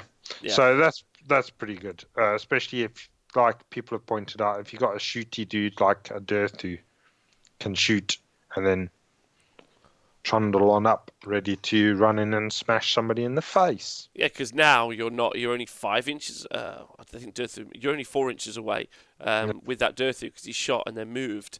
So then you can basically deep strike a big Dirthu in turn 1, super safe, healing a wound a turn. You could do the same with Star Drake. You could do the same with any of those characters. I think that's a really cool mechanic, man. It's really cool. And also, I don't know why we don't see it enough, but we don't see it as much as we tend to see the Hallow Heart, Tempest Eye things. But I think it's cool. Yeah, I do too. I agree. Command traits, then you've got Iron Oak Artisan, so he gets +1 to save that target the general, and he also has +1 to wound on his melee weapons. So great combo, especially on a Dirthu, because I assume he's winning on 3s. Yeah, it's 3s and 3s. Yeah, so that will give him +1 save, which is a bonus, and then obviously +1 to wound just makes him more reliable. Yeah, it gives him a 2-up armor save, healing a wound a turn, hitting on 3s, wound on 2s. It's really good. Yeah. Then you've also got Forest Strider, which is the general can run and charge in the same turn, and they're not affected by the deadly scenery rule. If they start, units are not affected by the deadly scenery rule if they start their move wholly within 12 of the general. So, I mean, the deadly scenery rule thing is not that much of a problem these days, but being able to run and charge on a big, beefy general is quite good. But I think the first one is probably stronger than that. You've also got Druid of the Everspring Circle. If the general is a wizard, they know all the spells from the Law of Leaves instead of only one. And if the general is not a wizard, they know one spell from the Law of Leaves and can attempt to cast it in their hero phase. So you can turn your dude into a general, your general into a wizard, or you can give him access to all of the spells. Which isn't bad if you were to take it on the right units.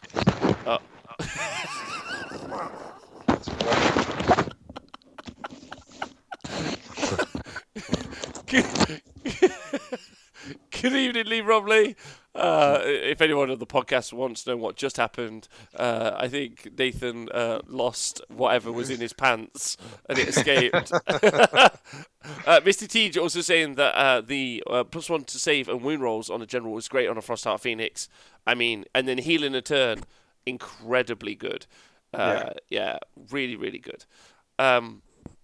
So I think, you got some great command traits there. Artifacts of Power, you got Spear of the Hunt. Pick one melee weapon of the bearer, improve its rem by 1. Bearer and the mount fights at the start of the combat phase if they made a charge this turn. So you can have pseudo always strikes first, and you can have an extra Pippa Rend. So again, those Frost Arcs is getting an extra Pippa Rend, which is really good. Dirthu doesn't need it, but you could obviously get that as well and just go crazy. But then, the ability to strike first is really great. Yeah, and then you've got Deep Mark Cloak. I think that's really good, that one. You got Deep Mark Cloak, though. The bearer has if he's got 6 or less wounds, whilst they're in cover, they cannot be shot at, basically, with missile weapons. But if he's got 7 or more wounds, then they're -1 to hit whilst they're in cover. So It's a bit rare because you would have to be in cover to make that work, right? yeah. But it does mean that you become invisible whilst you're in cover, which is pretty good. So I think the other one is better, but maybe if you've got a smaller character that you really need to survive, then you could put this on them. You've also got the Wardroth Horn, which is the other artifact. Once per battle in your hero phase, you can sound the horn. If you do so until the start of your next hero phase, you get +1 attack to all, +1 to the attack characteristic of melee weapons used by living city Sylvaneth units. So fairly situational. If you've got loads of Sylvaneth in there, so if you've really maxed out on your Sylvaneth and you've got a turn where you want to power them up, but I think that's probably not. I think you'll see the first one most out of all of those, powering up a hero. Yeah, I'd agree with that. I think that you're definitely going to see the Spear of the Hunt, but it's not the best. Like, it's okay. It's rend on 1. I mean, it's rend by 1. It will only work on the bearer, so it's good if it's Durthu, and it's not as good if it's just a Lord Celestin on a Star Trek, because it's just going to be on his weapon. But it's still not bad. Yeah. Maybe it's there's one of the realm artifacts that you could put on there to make those guys crazy good. Especially, you could have a 2-up ethereal, right? Because you could have Iron Oak Artisans, add 1 to the save rolls, and then they could be ethereal. So a 2-up They've got to be from Garan, don't they? Oh yeah, of course, Yeah. of course. But yeah, you could have like the 6-inch Parlin thing. That would be cool. Yeah. That would be really cool. I'd like that. That'd be fun. Yeah. Spells. So you got Life Surge. Pick a friendly model within 18 inches. Heal D6 wounds allocated to the model. That's obviously bonkers. Because heal D6 is great. It's quite rare to be able to do that. Then you've got Cage of Thorns, cast on 7. Again, it really benefits having a hero-heavy army, right? Yeah. So then every hero phase you'd be healing D6 +1. Cast on 7, pick enemy units that's within 18 inches, the caster, and that is visible. Halve the move characters that unit until the start of the next hero phase. Also, until the start of the next hero phase, the first time that unit moves, it takes D6 mortal wounds. That's not bad, right? Yeah, that's interesting thing. An interesting spell. Definitely got some situational use, definitely. The last one is Iron Oak Skin. Casting value of 6. Pick 1 friendly unit, wholly within 18. Subtract 1 from wound rolls for attacks that target that unit. So -1 to wound. That's quite a nice defensive spell. Oh, Nath, are you gone? Oh no. Disaster has struck. Disaster. We've lost Nathan to the warp. Oh no, he's back. He doesn't know he's back. Hello? Yeah, hi, Can babe. you hear me? Yeah, we can hear you Right, and love you. yeah.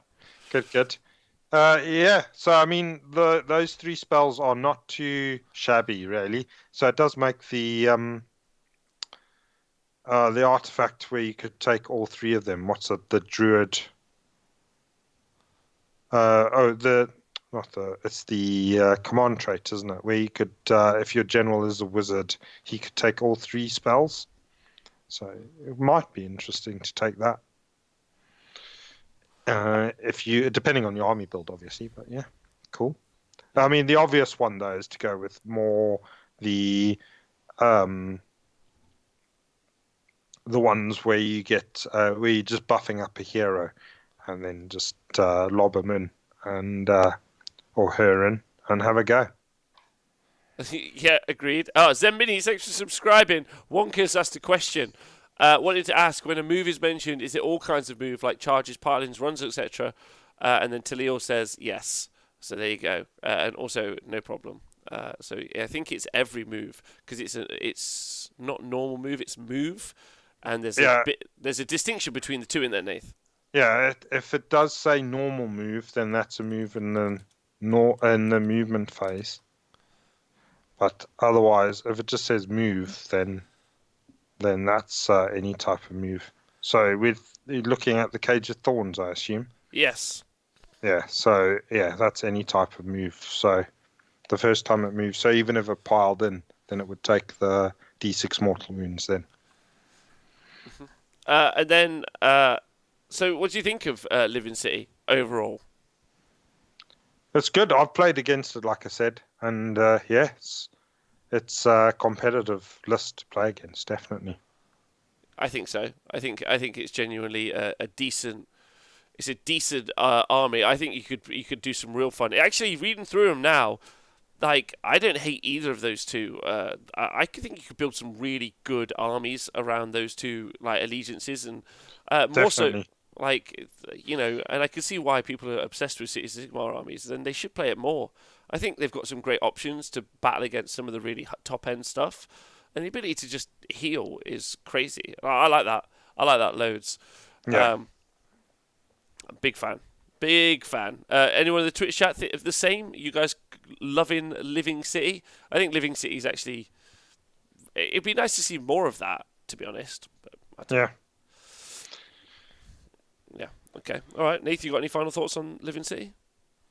No, I just, yeah, I like it. I think when I first got the book, I was quite interested in running either that or a Tempest Eye, one with my dwarves. I think it would be interesting to play my dispossessed from either of those cities, really. But then even the Amaral city, I think they're all good personally. But yeah, Yeah, and I also like the idea of just build like after seeing the Sons of Behemoth, I'm just like, yeah, I'm just gonna build 4 big dick kickers, stick them in the list, like just great. Do you know what I mean? Like, and you could do the same here. You could only make one uber like legend of a dude, thanks to the command trait and the artifacts, but you can still do a strike and melt away is still genuinely good. So you could probably yeah, charge 2 monsters in turn 1. But probably if I'm doing that, I want to fight twice. I don't know. Yeah, but it seems really fun. And Dark Elf Sorceress in the chat says Living City is good fun. Welcome to the show, Dark Elf Sorceress. So, all right, cool. Let's do the next one. well, yeah. I mean, if you powered up one with the Spear of the Hunt, then they would both fight it. Like one would fight at the beginning of the combat phase, and then the other one you'd activate the next one. So yeah, you'd have a good time with 2 hero monster type dudes. Yeah, I think so. Yeah. And then maybe, I mean, you could do some fun stuff with the movement as well, right? One of the things, obviously, we saw a lot of people do was the Dracos, so running Desolators, because they get a crazy amount of attacks if you have 6 or more. But that's really hard to guarantee you're going to have that 6. So what they do, if you take 6 or more Desolators in a Living City army, you could do shooting with their little lightning bolt attacks, then you could charge them in, and then you could just go to town. That unit's really strong. Yeah. So we've seen that a lot as well. And also, I kind of feel like you could use gyrocopters maybe a little bit better. I'm not sure. Maybe not. Probably not. Don't know. Yeah, I mean, yeah, their guns are only 8 inches, aren't they? Yeah. So you wouldn't be taking advantage of them with the shooting, with the ambushing. I don't know. Yeah, they're cool. I mean, you'd get the heal on them, I guess. But, yeah. I think the gyrocopters work better in some of the other ones where you've got the chance of being able to run and shoot. Yeah. Yeah. Okay. Cool. So, what grey water fastness next? Yeah. I'm going to read the story. I'm hyped. Cool. The industrial behemoth of the grey water fastness rises from the centre of a vast magic-blasted mire. Though it resides in the realm of life, there is no verdant garden city looming over the landscape. Like a great metal beetle, it is a place of churning refineries, smog-shrouded warrens, and iron-weld gun foundries. A blunt, uncompromising slag of iron ringed with cannon batteries and choked with the smoke of sprawling factories complexes. Greywater Fastness stands tall amidst a devastated no man's land of shattered trees and bubbling swamps. I don't know what about you, but I get the image of like World War One in my head. You know, Yeah. like Yeah. that's how I picture it. In the years since its founding, this great city of industry and invention has remained stubbornly defiant in the face of numerous threats. Its smoke-spewing factories produce some of the finest black powder weapons and artillery pieces in the realms, and the gun lines of the Greywater Formation are much valued by Sigmar's battlefield commanders. Yet, such power and autonomy has come at a heavy price. During the season of war, the fortress city's Ironwell gun batteries and Luminarch arrays of the College Arcanate decimated the bestial hordes that threatened to tear the city down, but the cataclysm they unleashed rendered the land around the city all but inhabitable. This region, known as the Ghoulmare, is populated by vengeful woodland spirits who prey upon any mortals foolish enough to stray from the heavily guarded trade roads, led by the mysterious tree lord known as Pale Oak. Oh, nice, Pale Rider. Pale Rider. Pale stick. Yeah, only the threat of undead invaders and rampaging warbands of chaos has prevented the outbreak of total war between these two seemingly incompatible cultures. So pretty cool. Pretty cool. Yeah. I like the idea of a fortress surrounded by cannon. It reminds me of playing Command and Conquer. And then just putting all of my towers on the outside and being like, no one's getting in here, boys, we're safe. Or a pillow fort. You know, you're inside. You're like, Yeah. Poisonous pillow fort. yeah, it's fun. I really like the idea of painting up a bunch of like dry brushed concept white Sylvaneth with Pale Oak as my commander. What do you think of that? Do you think that'd be cool? Yeah. You could put them in like you could do the basing so it's like proper First World War, like muddy with tracks and stuff, and then the sticks are running over those, and they're all pale sticks. That would be awesome. Yeah, like a mechanized base, which would be so weird. Yeah, like with cogs and like little barrels and stuff, and then then you've just got a tree man on top of it. It looks super out of place. I really love that. That's super weird and cool. Yeah. Yeah, muddy, like mud splatter up and everything, and then track marks and stuff like that, and then this rather angry-looking tree running around, looking for some Ironwold Arsenal guy to hit with his stick. They're always bloody. They're always up to it, aren't they? All right. So rules-wise, because I'm being conscious of time, how are we doing? We've got quite a few to go, so I might speed it up a bit. Cool. So go on. Rules-wise, so they have to obviously be from Garan because they're amidst the Ghoulmare, and then Rune Law. So if you got a Rune Lord in a Greywater Fastness army, you get an additional prayer. So you successfully do your prayer on a 2-up, and the rune of Unfaltering Aim.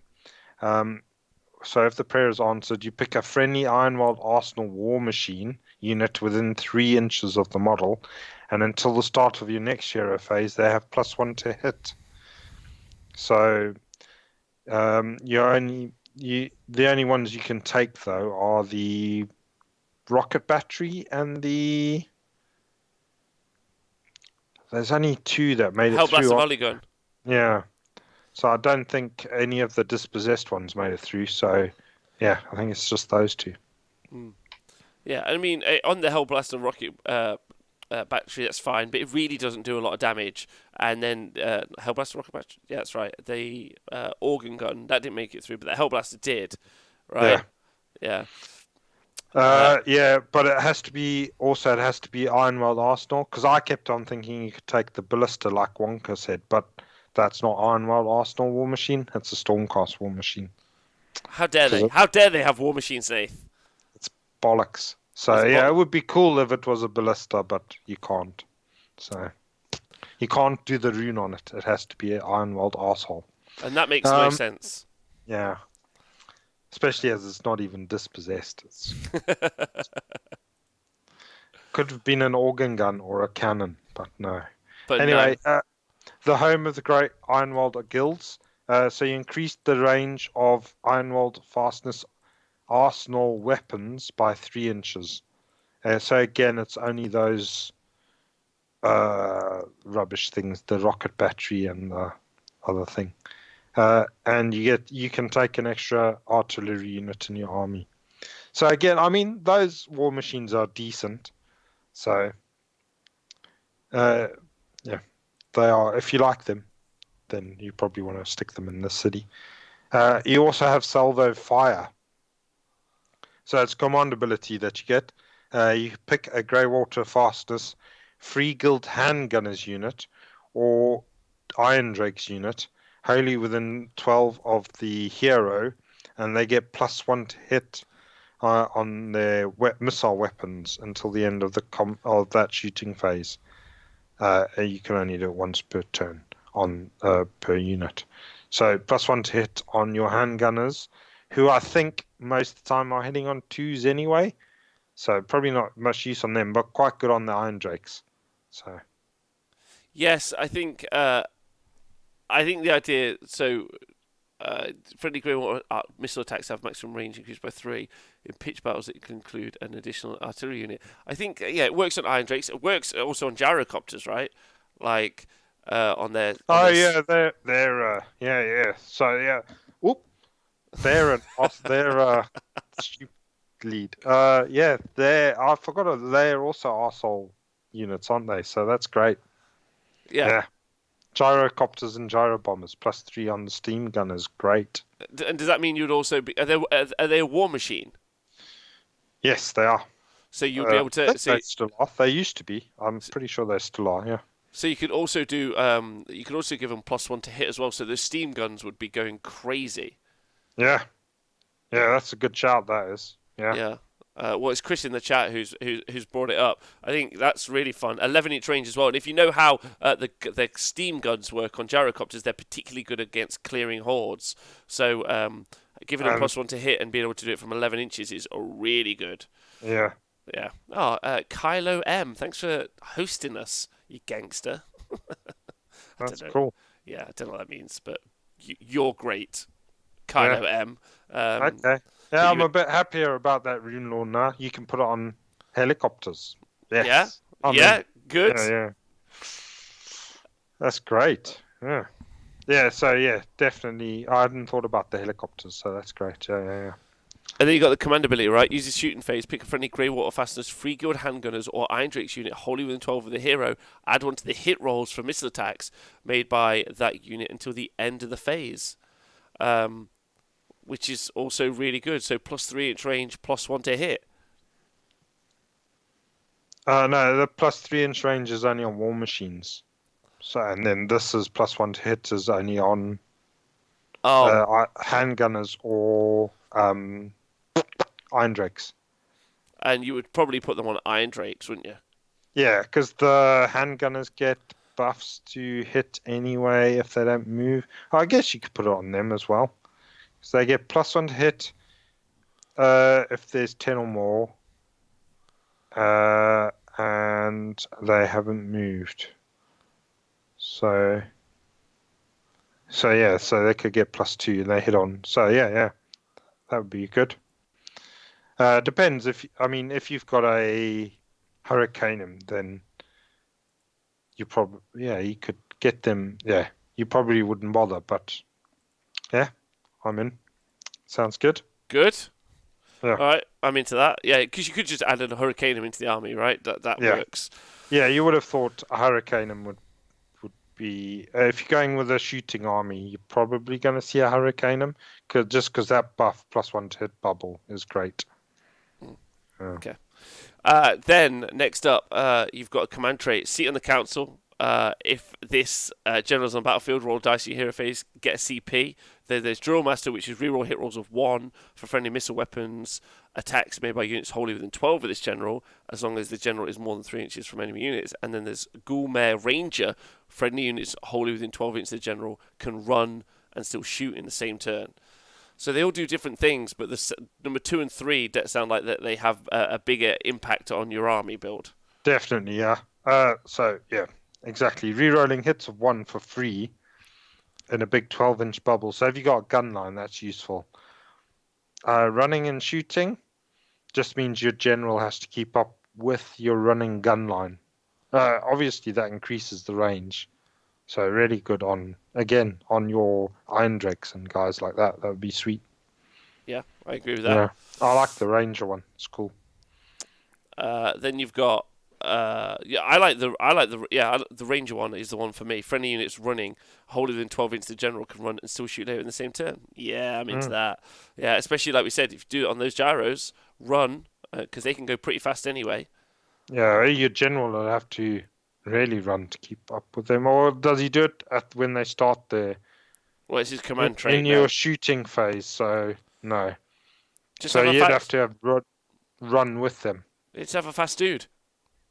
Yeah, a dude on a Palador or something, maybe. Yeah, yeah, that'd be fun. And then spell lore. Yeah. Oh no, artifacts. Night Vent. Yeah, artifacts. Whoop. So you got the Steam Piston Plate Mail, +1 to save. And in addition, if the bearer does not have a mount, you get +1 to move as well. So that's pretty good. Yeah, I think that's really good. +1 to save is always good. Then runic missions. Pick one of the bearer's missile weapons, +1 damage to that weapon. So probably less useful. There's not many really shooty heroes, are there? No, there aren't many. I mean, like there are some, but there are not loads. Yeah, maybe the Stormcast dude, the Venator, be interesting. And then Mastro Vivetti's Magnificent Macroscope. At the start of the first battle round, you get an extra command point. In addition, you get +1 to hit on your missile weapons. Which is fine, but again, there's not like an overly shooty character. Maybe again on the Venator. Well, Grobda says, what about the Steam Tank Commander? Oh yeah, I wonder if the Steam Tank's shooting counts as his shooty weapon. Might do. Missile weapon. Let's go find out what the Steam Tank Commander can do, because we haven't seen much of it in competitive play. It's got a steam cannon, which is one shot, 4s to hit, 2s to wound. Yeah. He counts as Ironworld Arsenal artillery. He must do. So he is Ironworld. Yeah. Ah, so he can also get those buffs, like the rune and all of that. Oh, cool. Yeah. So +1. So you can have +1 to hit, an extra 3 inches range. You could run and shoot, and then you could add +1 to hit for missile weapons in the first turn. So that would mean your steam cannon would hit on 2s, wound on 2s, rend 2 d6 damage. Your steam gun would be 8-inch range +3, so 11-inch range, 2d6, 4s to hit, then 2s to wound, rend 1, 2 damage. That's only 1 attack. Oh no, wait, sorry, that's 2d6 attacks, which is no rend, and 1 damage. Then there's the long rifle, which is 3 3s, rend 1, 2 damage. Then there's the crushing wheels and sword or rod. So you could do some. You could also add other 1 to hit rolls, targeted sight. So it's very likely, if you wanted to, you could spend a CP. You could use Steam Tank Commander to snipe characters out, pretty much no matter what's happening, hitting on 2s, because there's a way to get +3 to hit. Hit on 2s, use the CP to reroll 1s, wound on a 2, rend 2d6 damage. Just snipe characters out. Just be like, pew, pew, pew. Yeah. That's kind of fun. And he's quite fast. Yeah. He moves 2d6 inches. It's kind of fast. Nightmare situation. Yeah. And then you've got the spell lore. Yeah, so you got Descending Ash Cloud. So you've got that's cast on a 6. Pick an enemy unit with an 18. And then -1 to hit. Now until the end of till the start of your next hero phase. So -1 to hit spell's always good. Mm-hmm. You got Eroding Blast. Cast on a 6. You pick a terrain feature wholly with an 18. Roll a dice for each model within 1 inch of the terrain feature. On a 5-up, that model's unit takes a mortal wound. And in addition, until your next hero phase, the terrain feature is now deadly. In addition to other scenery rules it has. So? Yeah, that's fine. It's not very good at all, is it? And then No. you've got Choking Fumes, cast on 6, picking one enemy unit within 15 inches that visible to them. Roll a die for every model that's within 15 inches. For each 5+, that unit suffers a mortal wound. Combine all the... So, pick 6 enemy unit within 15 inches visible to them. Roll a die for every model of the unit within 15 on 5+. Yeah, so that's not bad for a little horde clearer. Yeah, that's better than the Eroding Blast. Very similar, but much better. But I would go for Descending Ash Cloud. That's decent. Yeah. I'd take that all day. -1 to hit is great. Yeah. Yeah, like, so it kind of works, but like in this it talks about Luminarchs of Heesh, like being part of like on the walls, and I don't see anything that benefits them particularly as like, you know, like shooting platforms, and it's pretty limited in the shooting generally. Yeah, because Luminarchs don't count as Ironwalled Arsenal war machines, so they don't get those other buffs, do they? No. So Yeah. it's a weird bit of narrative that fits. Like, I get it, they're like they're the black powder city, I guess. But I think I would have preferred to have seen. I mean, are there any other black powder units though? It doesn't benefit Pistoliers. It doesn't really help out Outriders. There's some more black powder units. There's Handgunners and Iron Drakes, obviously. Those are some. But yeah, it's not overly great, is it? Truth be told. No. No, I think it's weaker than the other two that we've looked at. But it's got some interesting things, especially the helicopter thing is quite interesting. Le helicopter. I think so. I'd like to, but I'm a little bit obsessed with gyrocopters. I think you could do some great things with them. So, yeah. All right, next up, the Phoenicium. Phoenicium, everyone. It's about phoenixes. Chris says, I think the +1 to hit CP should be any units, not limited. I think that's fair. You could have crossbow guys, give them +1 to hit, that'd be fine. I'd like to see someone go crazy with a unit of Sisters of the Watch. Just a big brick of shooters could be really cool and fun. So the Phoenicium, despite the grandeur of its gleaming spires and autumnal gardens, the city of the Phoenix in Garan is a strange and haunting place. Its great walls are shaped from ancient amber, and preserved forever within them are those who sought and failed to lay waste to the city in centuries past. So it's literally the Phoenix City. I mean, I could go on, but there really isn't much to say about it. There's a bunch of phoenixes who fly around it, and it's a city made of amber. Yeah. Which I don't know much about amber. I don't know if that would make a particularly good building product, Nath. I reckon it'd be alright. Yeah? Yeah. Alright, sweet. I mean, it'd be hard to get loads of it, but I guess they've sorted that problem out. So, yeah, be fine. Yeah, and it's generally more of an elven city, because obviously you've got the Phoenix Guard and the Anointed of Assyrian, which is there. But overall, there isn't much to say about the story. It's the Phoenix City. But I think that's quite cool. I like the idea of them expanding that out eventually. I'd like to see the human versions of, like, Phoenician members.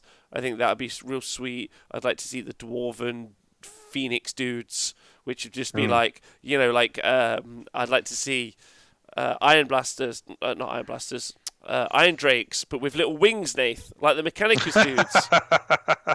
Little Phoenix wings. Just the little guns, like, yeah, I'd be well into that. Cool.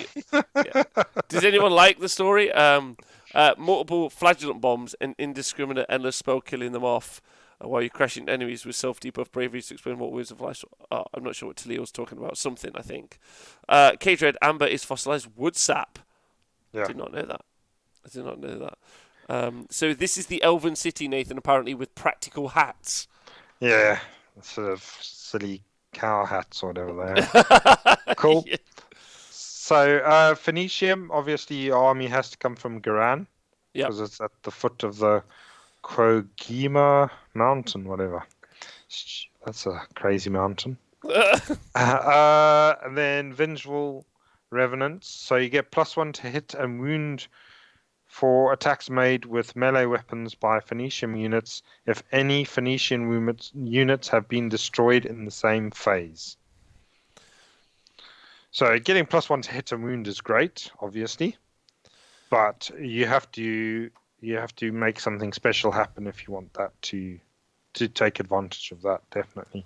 Yeah, so I think that's what Talio was talking about in the chat. He says a fun way to run Phoenician list is you get the plus one to hit and wound when the unit wipes, so why not send kamikaze list forward? And yeah, a lot of people talked about this being MSUE, but like you're talking about two of the strongest war scrolls in the Cities of Sigmar book exist in this city specifically. You've obviously got Frostheart Phoenixes and you got Phoenix Guard, so they're both in there. So why wouldn't you like try to take advantage of that over going MSU?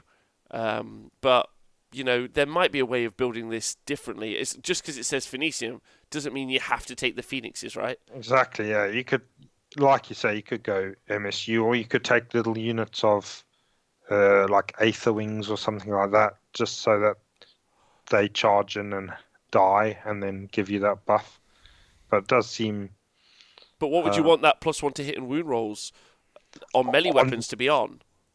Yeah, I mean that could be on anything like great swords or hammerers or blackguard, anything like that.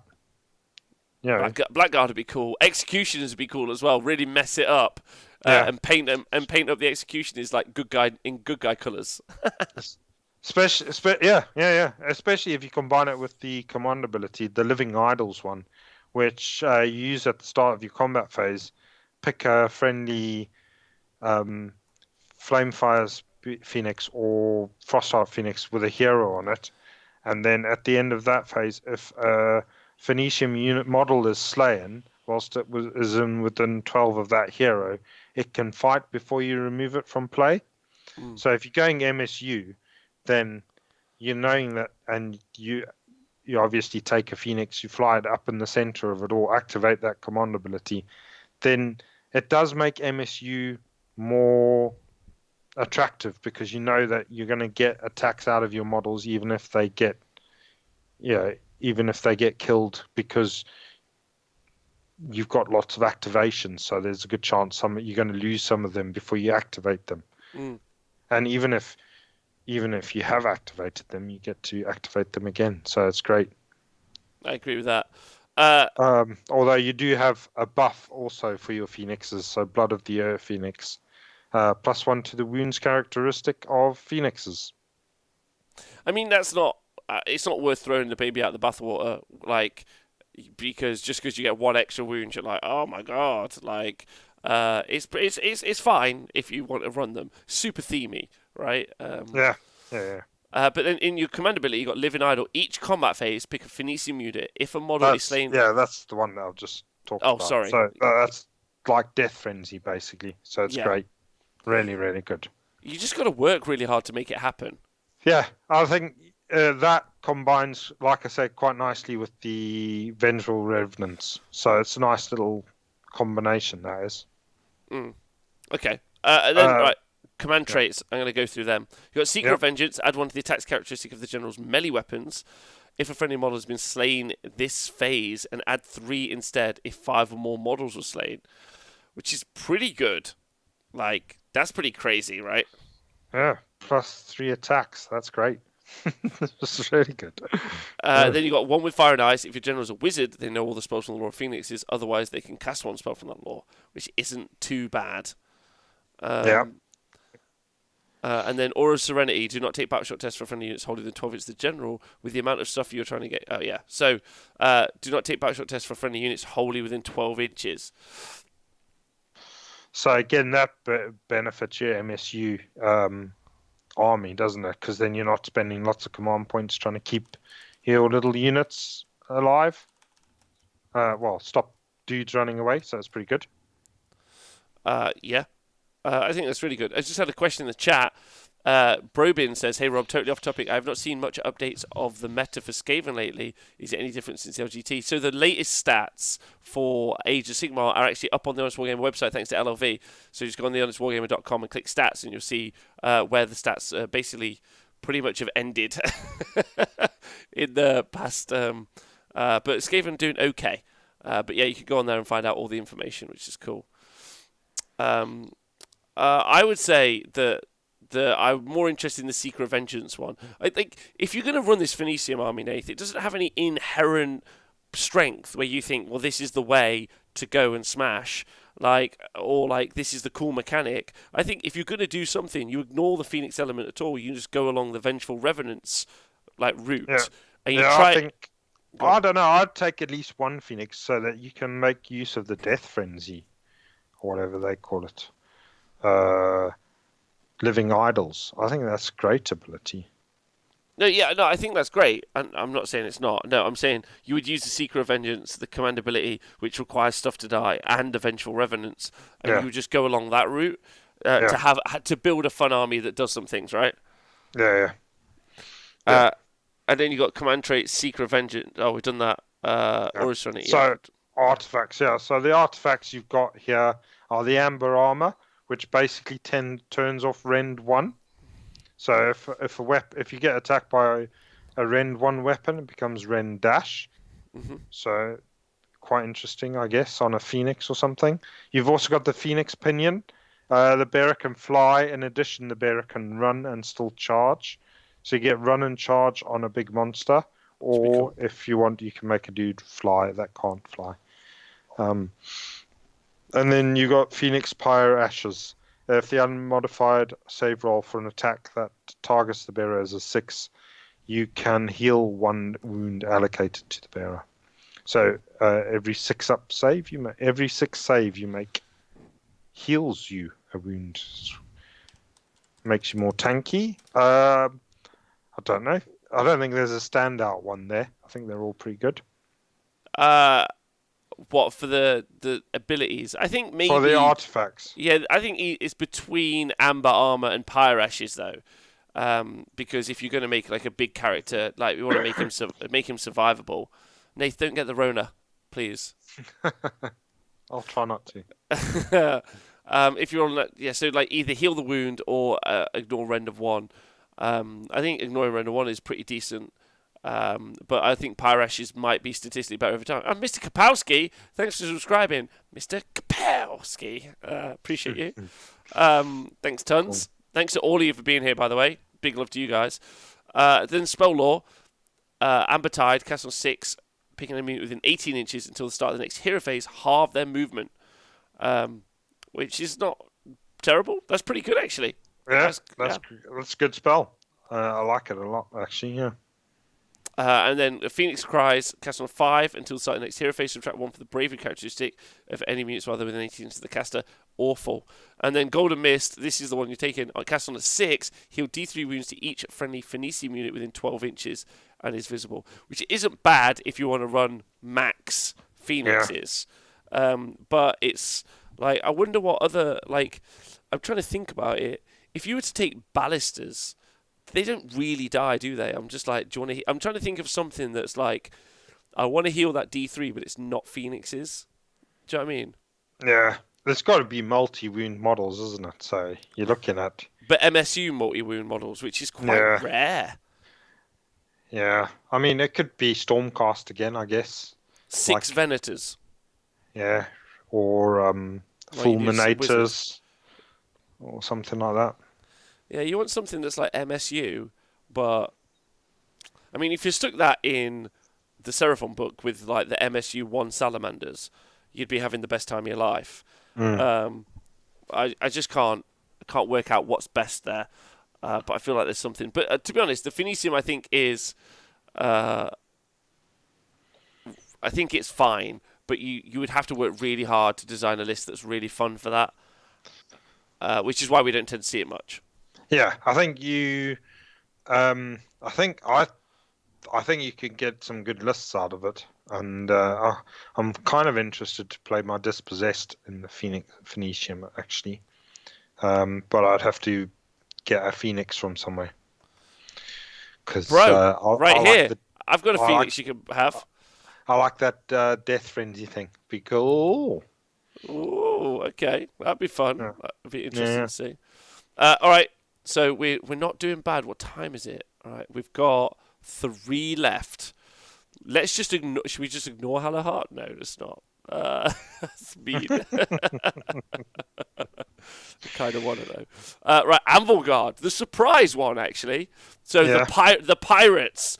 The harsh frontier port of Amelgard borders the sweltering jungles of the Charwind coast in Ashgree, a region known for its monstrous wildlife. Though the city presents a somber traditionalist front, scores of elven outcasts have found opportunity here, including beast hunters, corsairs, and secretive leaders of the Darkling Covens. Amelgard is a heavily fortified seaport situated on the shores of the Searing Sea. The city is strategically vital as it stands watch over both the Golvarian Passage and the highly contested and valuable stretch of ocean filled with precious resources and long-lost treasure, probably eels. Nomadic tribesmen and foreign traders flock to the city's markets to sell produce and trinkets looted from the scattered ruins of the Searing Sea. Elven corsairs regulate this busy trade, maintaining order in the straits with merciless efficiency. So it's the home of assassins, it's the home of pirates, it's the home of traders, it is all of the ports of our dreams. You'd find Captain Jack Sparrow there. It's a pretty cool city, truth be told. You could do some, again, narrative-wise, they could write some great stories in that city, right? Yeah, the lore is pretty cool. I think this is the one where they have, they've got that mist going through the city where they've got the defoliant going all the time. So it's pretty, makes it pretty cool, like misty type. Yeah, mysterious place. So mysterious. Yeah. Now, rules-wise, the battle traits it's a bit interesting. You've got illicit dealings, and you've got to choose one of the following: Black Market Bounty, 1 extra Anvil Guard, artifact of power. Dabbings in sorcery, 1 additional Anvil Guard. Dragon, Cryptis, or Wartrider have the Drake Blood Curse. Or Hidden Agenda, D3 extra command points. And I gotta say, D3 extra command points seems like the winner there. Yeah. I would say so. Unless you've got a specific artifact that you're after. But yeah, I would go with command points are ever so useful. If you're going to try and buff up a dragon, maybe. I mean, the Charybdis and the War Hydras aren't supposed to be that great anyway, so... They are not great in any way, shape, or form. Because the Drake Blood curses you can have... you can choose... So, an Anvil Guard includes any dragons, Charybdis, or War Hydras. One of those models has a Drake Blood curse. Choose which model will have the curse, and then pick it from... or roll from the table opposite.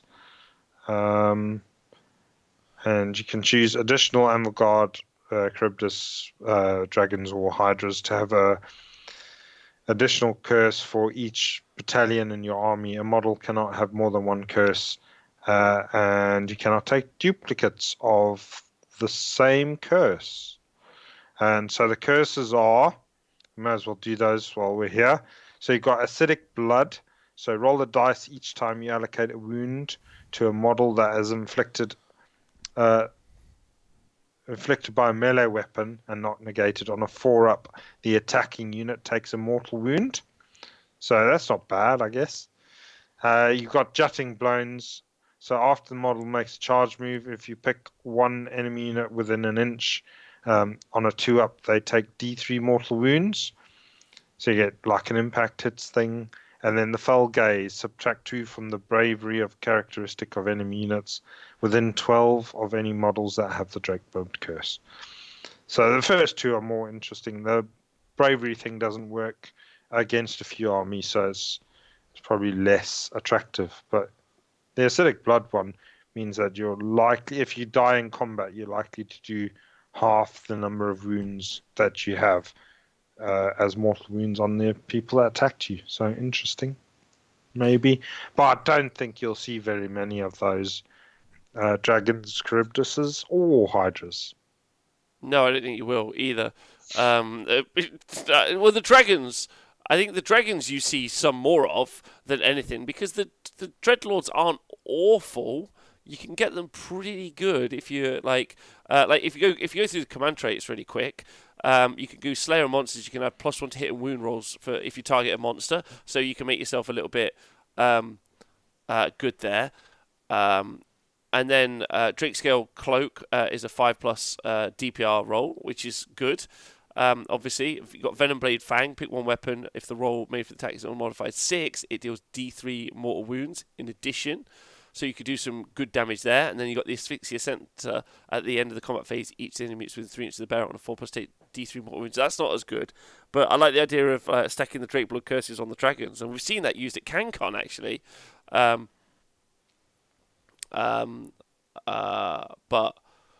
yeah, I think that's pretty decent as a way of going through it. You've got the Felgaze. So Talil in chat seems to think that the -2 bravery bubble is pretty decent, but it's pretty matchup dependent whether or not the bravery bubble is decent, right? Yeah, I mean, yeah, there's a lot of armies where that won't work. So like the one we just spoke about, Hammerhall. If you're attacking them and they're in their own territory, they're not going to be taking battle shocks. If you're attacking Ossiarch Bone Reapers, they're not taking battle shocks. So there's a lot of things that don't that are immune to battle shock. Although, yeah, I see what he's saying. So he's got 2 words, crypt players. So he can use the mercenaries to get the crypt players, and then that'll make their screams a lot better. So yeah. you could do that, but yeah. It would be a one-trick pony like you wouldn't believe. So then you got let's just go through the spell lore real quick. You got cast on 6, you got sap strength, pick an enemy within 18 inches to get -1 to hit and start an extra hero phase. Always decent to have -1 to hit because you can double up with Geminids. Yep. Shadow daggers, cast on 7. Pick a visible enemy within 9 inches, they take D6 mortal wounds. Then you got vitriol spray, and that's good, but it's quite short range. Cast on an enemy unit within 6 until the start of your next hero phase. They have a save characteristic of dash, which is pretty brilliant. Like, you might take it just for that. You might just be like, I've got one trick that I'm going to do. I'm going to just do save dash, a block of Hearthguard Berserkers, and then just muller them with a crap unit that shouldn't really be able to go through them.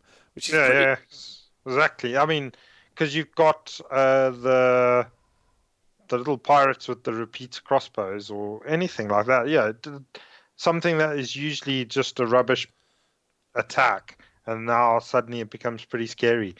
Even against, well, I mean, things like Mortec Guard and stuff like that, they rely so much on their decent armor save, and if you just take it off, then that's great.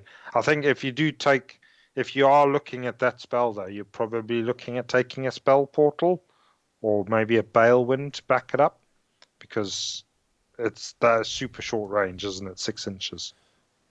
Yeah, it's really short. Really short. Yeah. But Tilly in the chat wants us to know that he's definitely thinking of building a bravery bomb list a la Benjamin Sava, and using flayers to go and mulch them. And if you are excited about that, Talil, you should go and listen to the Stream Streak show with Benjamin Sava. So some cool stuff that you can find out there about that.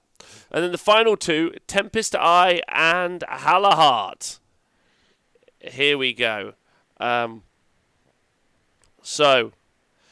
You've got Tempest Eye, which is the shooting city, which is the enormous Titan Spear mountain rises proudly above the ash plains of the Brimstone Peninsula. In Ashqui, its summit masked by the banks of pure white clouds, carved out of the bedrock of this immense monolith, is Tempest Eye, a wondrous city of soaring towers and palaces dominates both land and sky.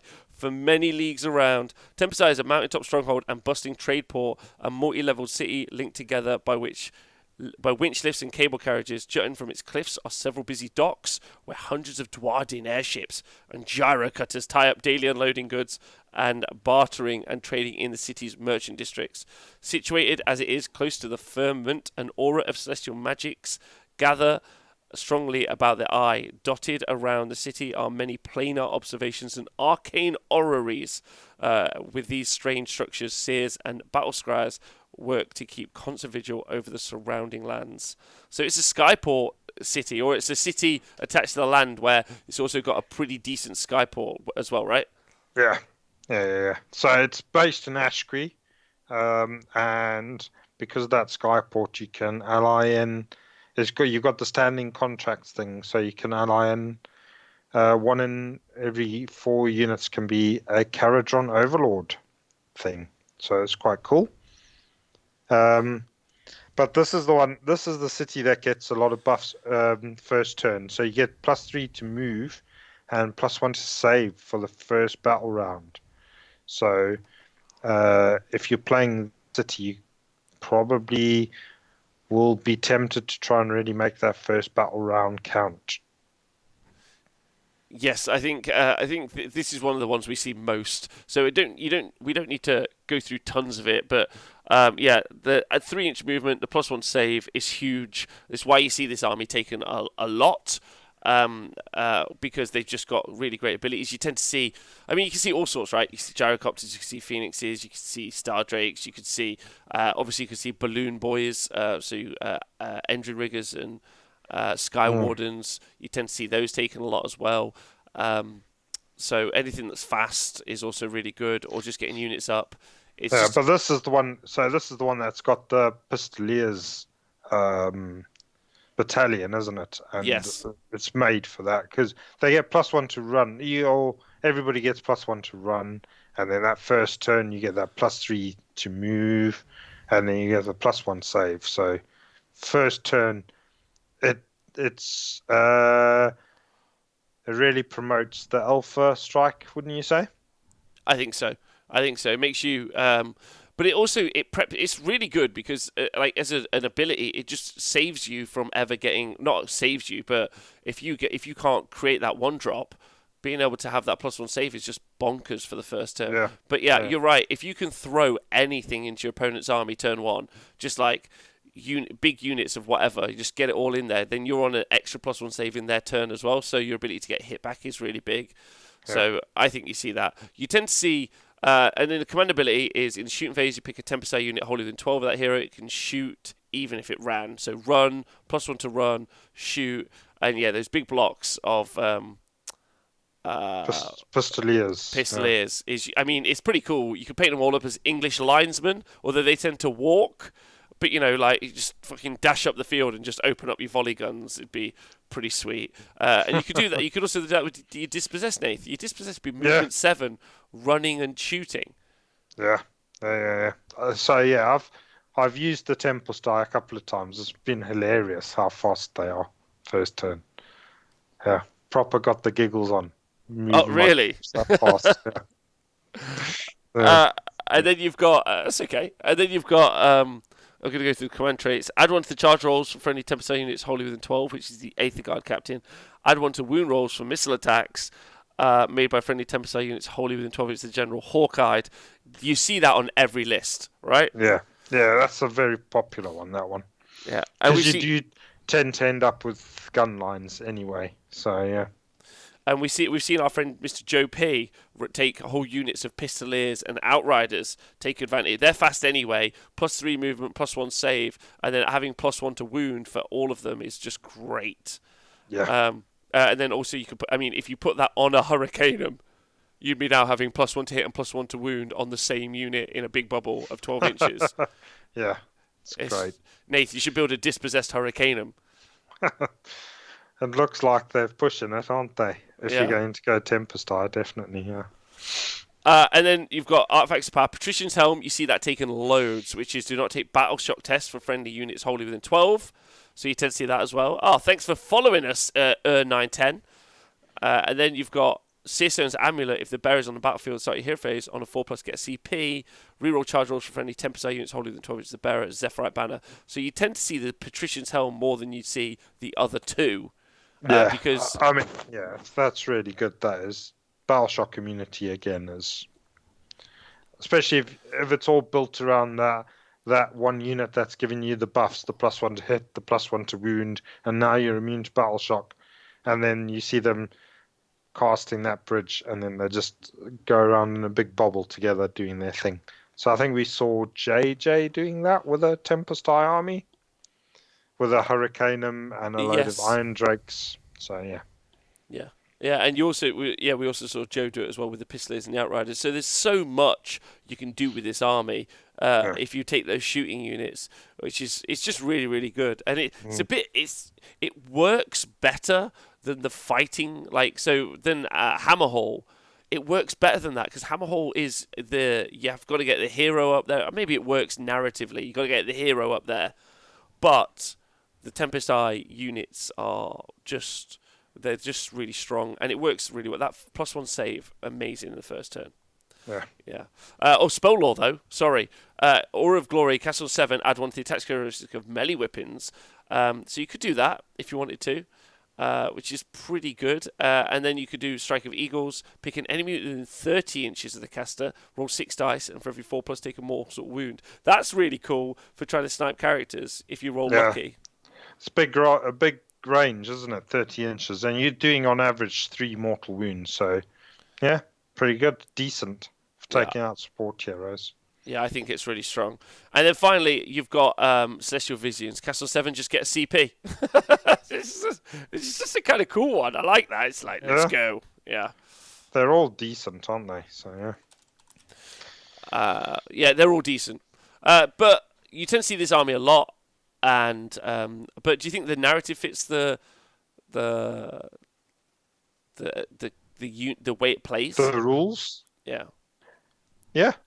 I think the narrative is all about it being forewarned and everything, and like being good at the beginning. So with those first battle round buffs, that's the way it plays, isn't it? So yeah.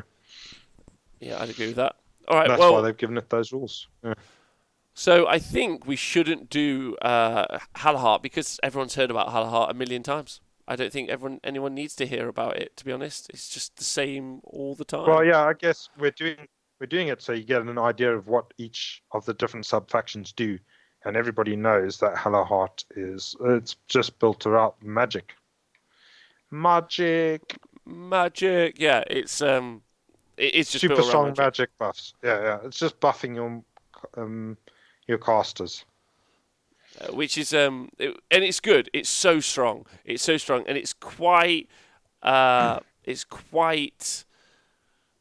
you could build a really obnoxious version of the Halahart list, no matter what anyone says, and a lot of it revolves around. So one of the key elements for doing that is the Hurricanum, because it's got a spell that does mortal wounds in kind of AoE, as does one of the spell law spells, as does the Comet if you're a Stormcast wizard. So you can basically just do and then if you add the Celestant Prime in, if you wanted to, maybe you wouldn't do that, but you could just do mortal wound, mortal wound, mortal wound, mortal wound. Maybe even worse, now you can add Croakin as an ally. You can also make it a pretty low drop. So overall, can you add Croakin? I don't think you can ally in. Can you ally him into cities? No, I don't think so.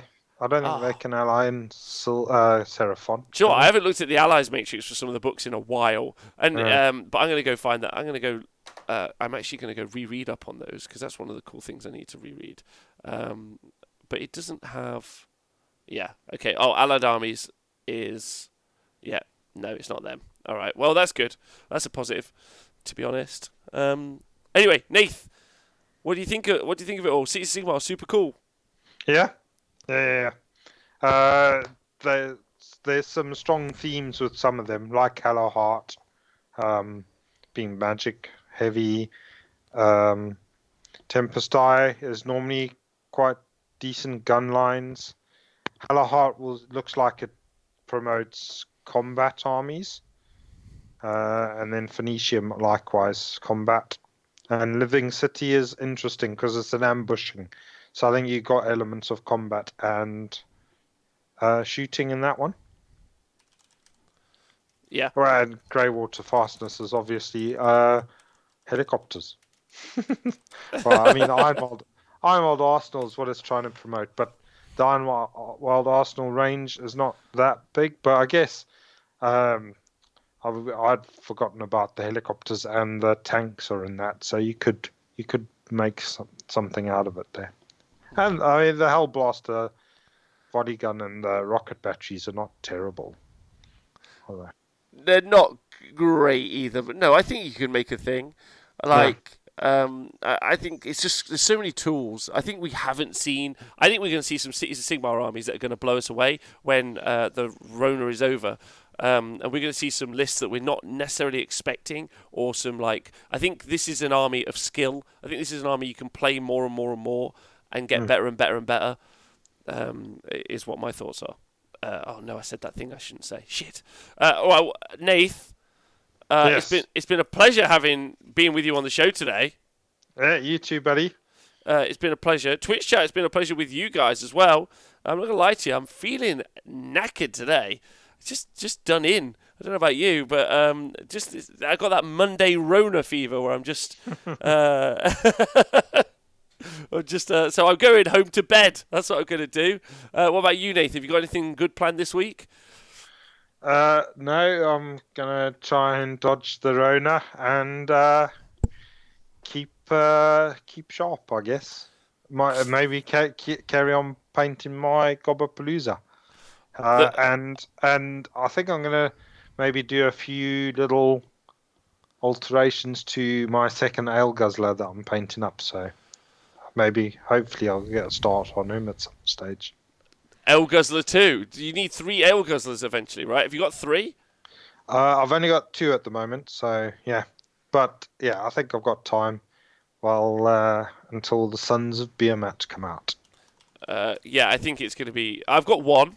I've got 2 actually, because I have a Siege Gargant as well, which could be an Ale Guzzler if he ever needed to be. But I think those 3 Gargants are basically auto buys for pretty much anyone, right? You can do any conversions or anything, or like you're just going to build them out of the box and paint them up? Yeah, well, I think the ale guzzlers are good for conversion, so I might try and gitsify the one that I've got up a bit, make him a bit more gloom spitey. So maybe stick a few mushrooms on him or something. That would be cool. Yeah, definitely make them. I like the idea that people might, because they can put into any faction. I like the idea that maybe them having a cloak of waves from an Eidolon, if one of them, puts them into an eel army, it could do some really fun stuff with it. Anyway. Oh yeah, definitely, yeah. It's been a pleasure, ladies and gentlemen. Thank you for being here. Thank you very much. Thank you to everyone who listens to the podcast. Please stay very hydrated and wash your hands and stay safe. Thank you to everyone on the Oswald Gamer Patreon. You guys are the best. And thank you to everyone who's live on Twitch with us, like Dude Day and Desert Sketch and Shingra and Chris and Speckles and Talil. Thanks for being here today. You guys have been amazing. Just fuck you, buddies. Have a great day. I'll see you tomorrow. We're on the stream streak where we've got a great bunch of guests this week on the stream streak. So join us live every midday in the UK time. And we'll see you guys soon. So have a great day. Goodbye. Cheers. Bye.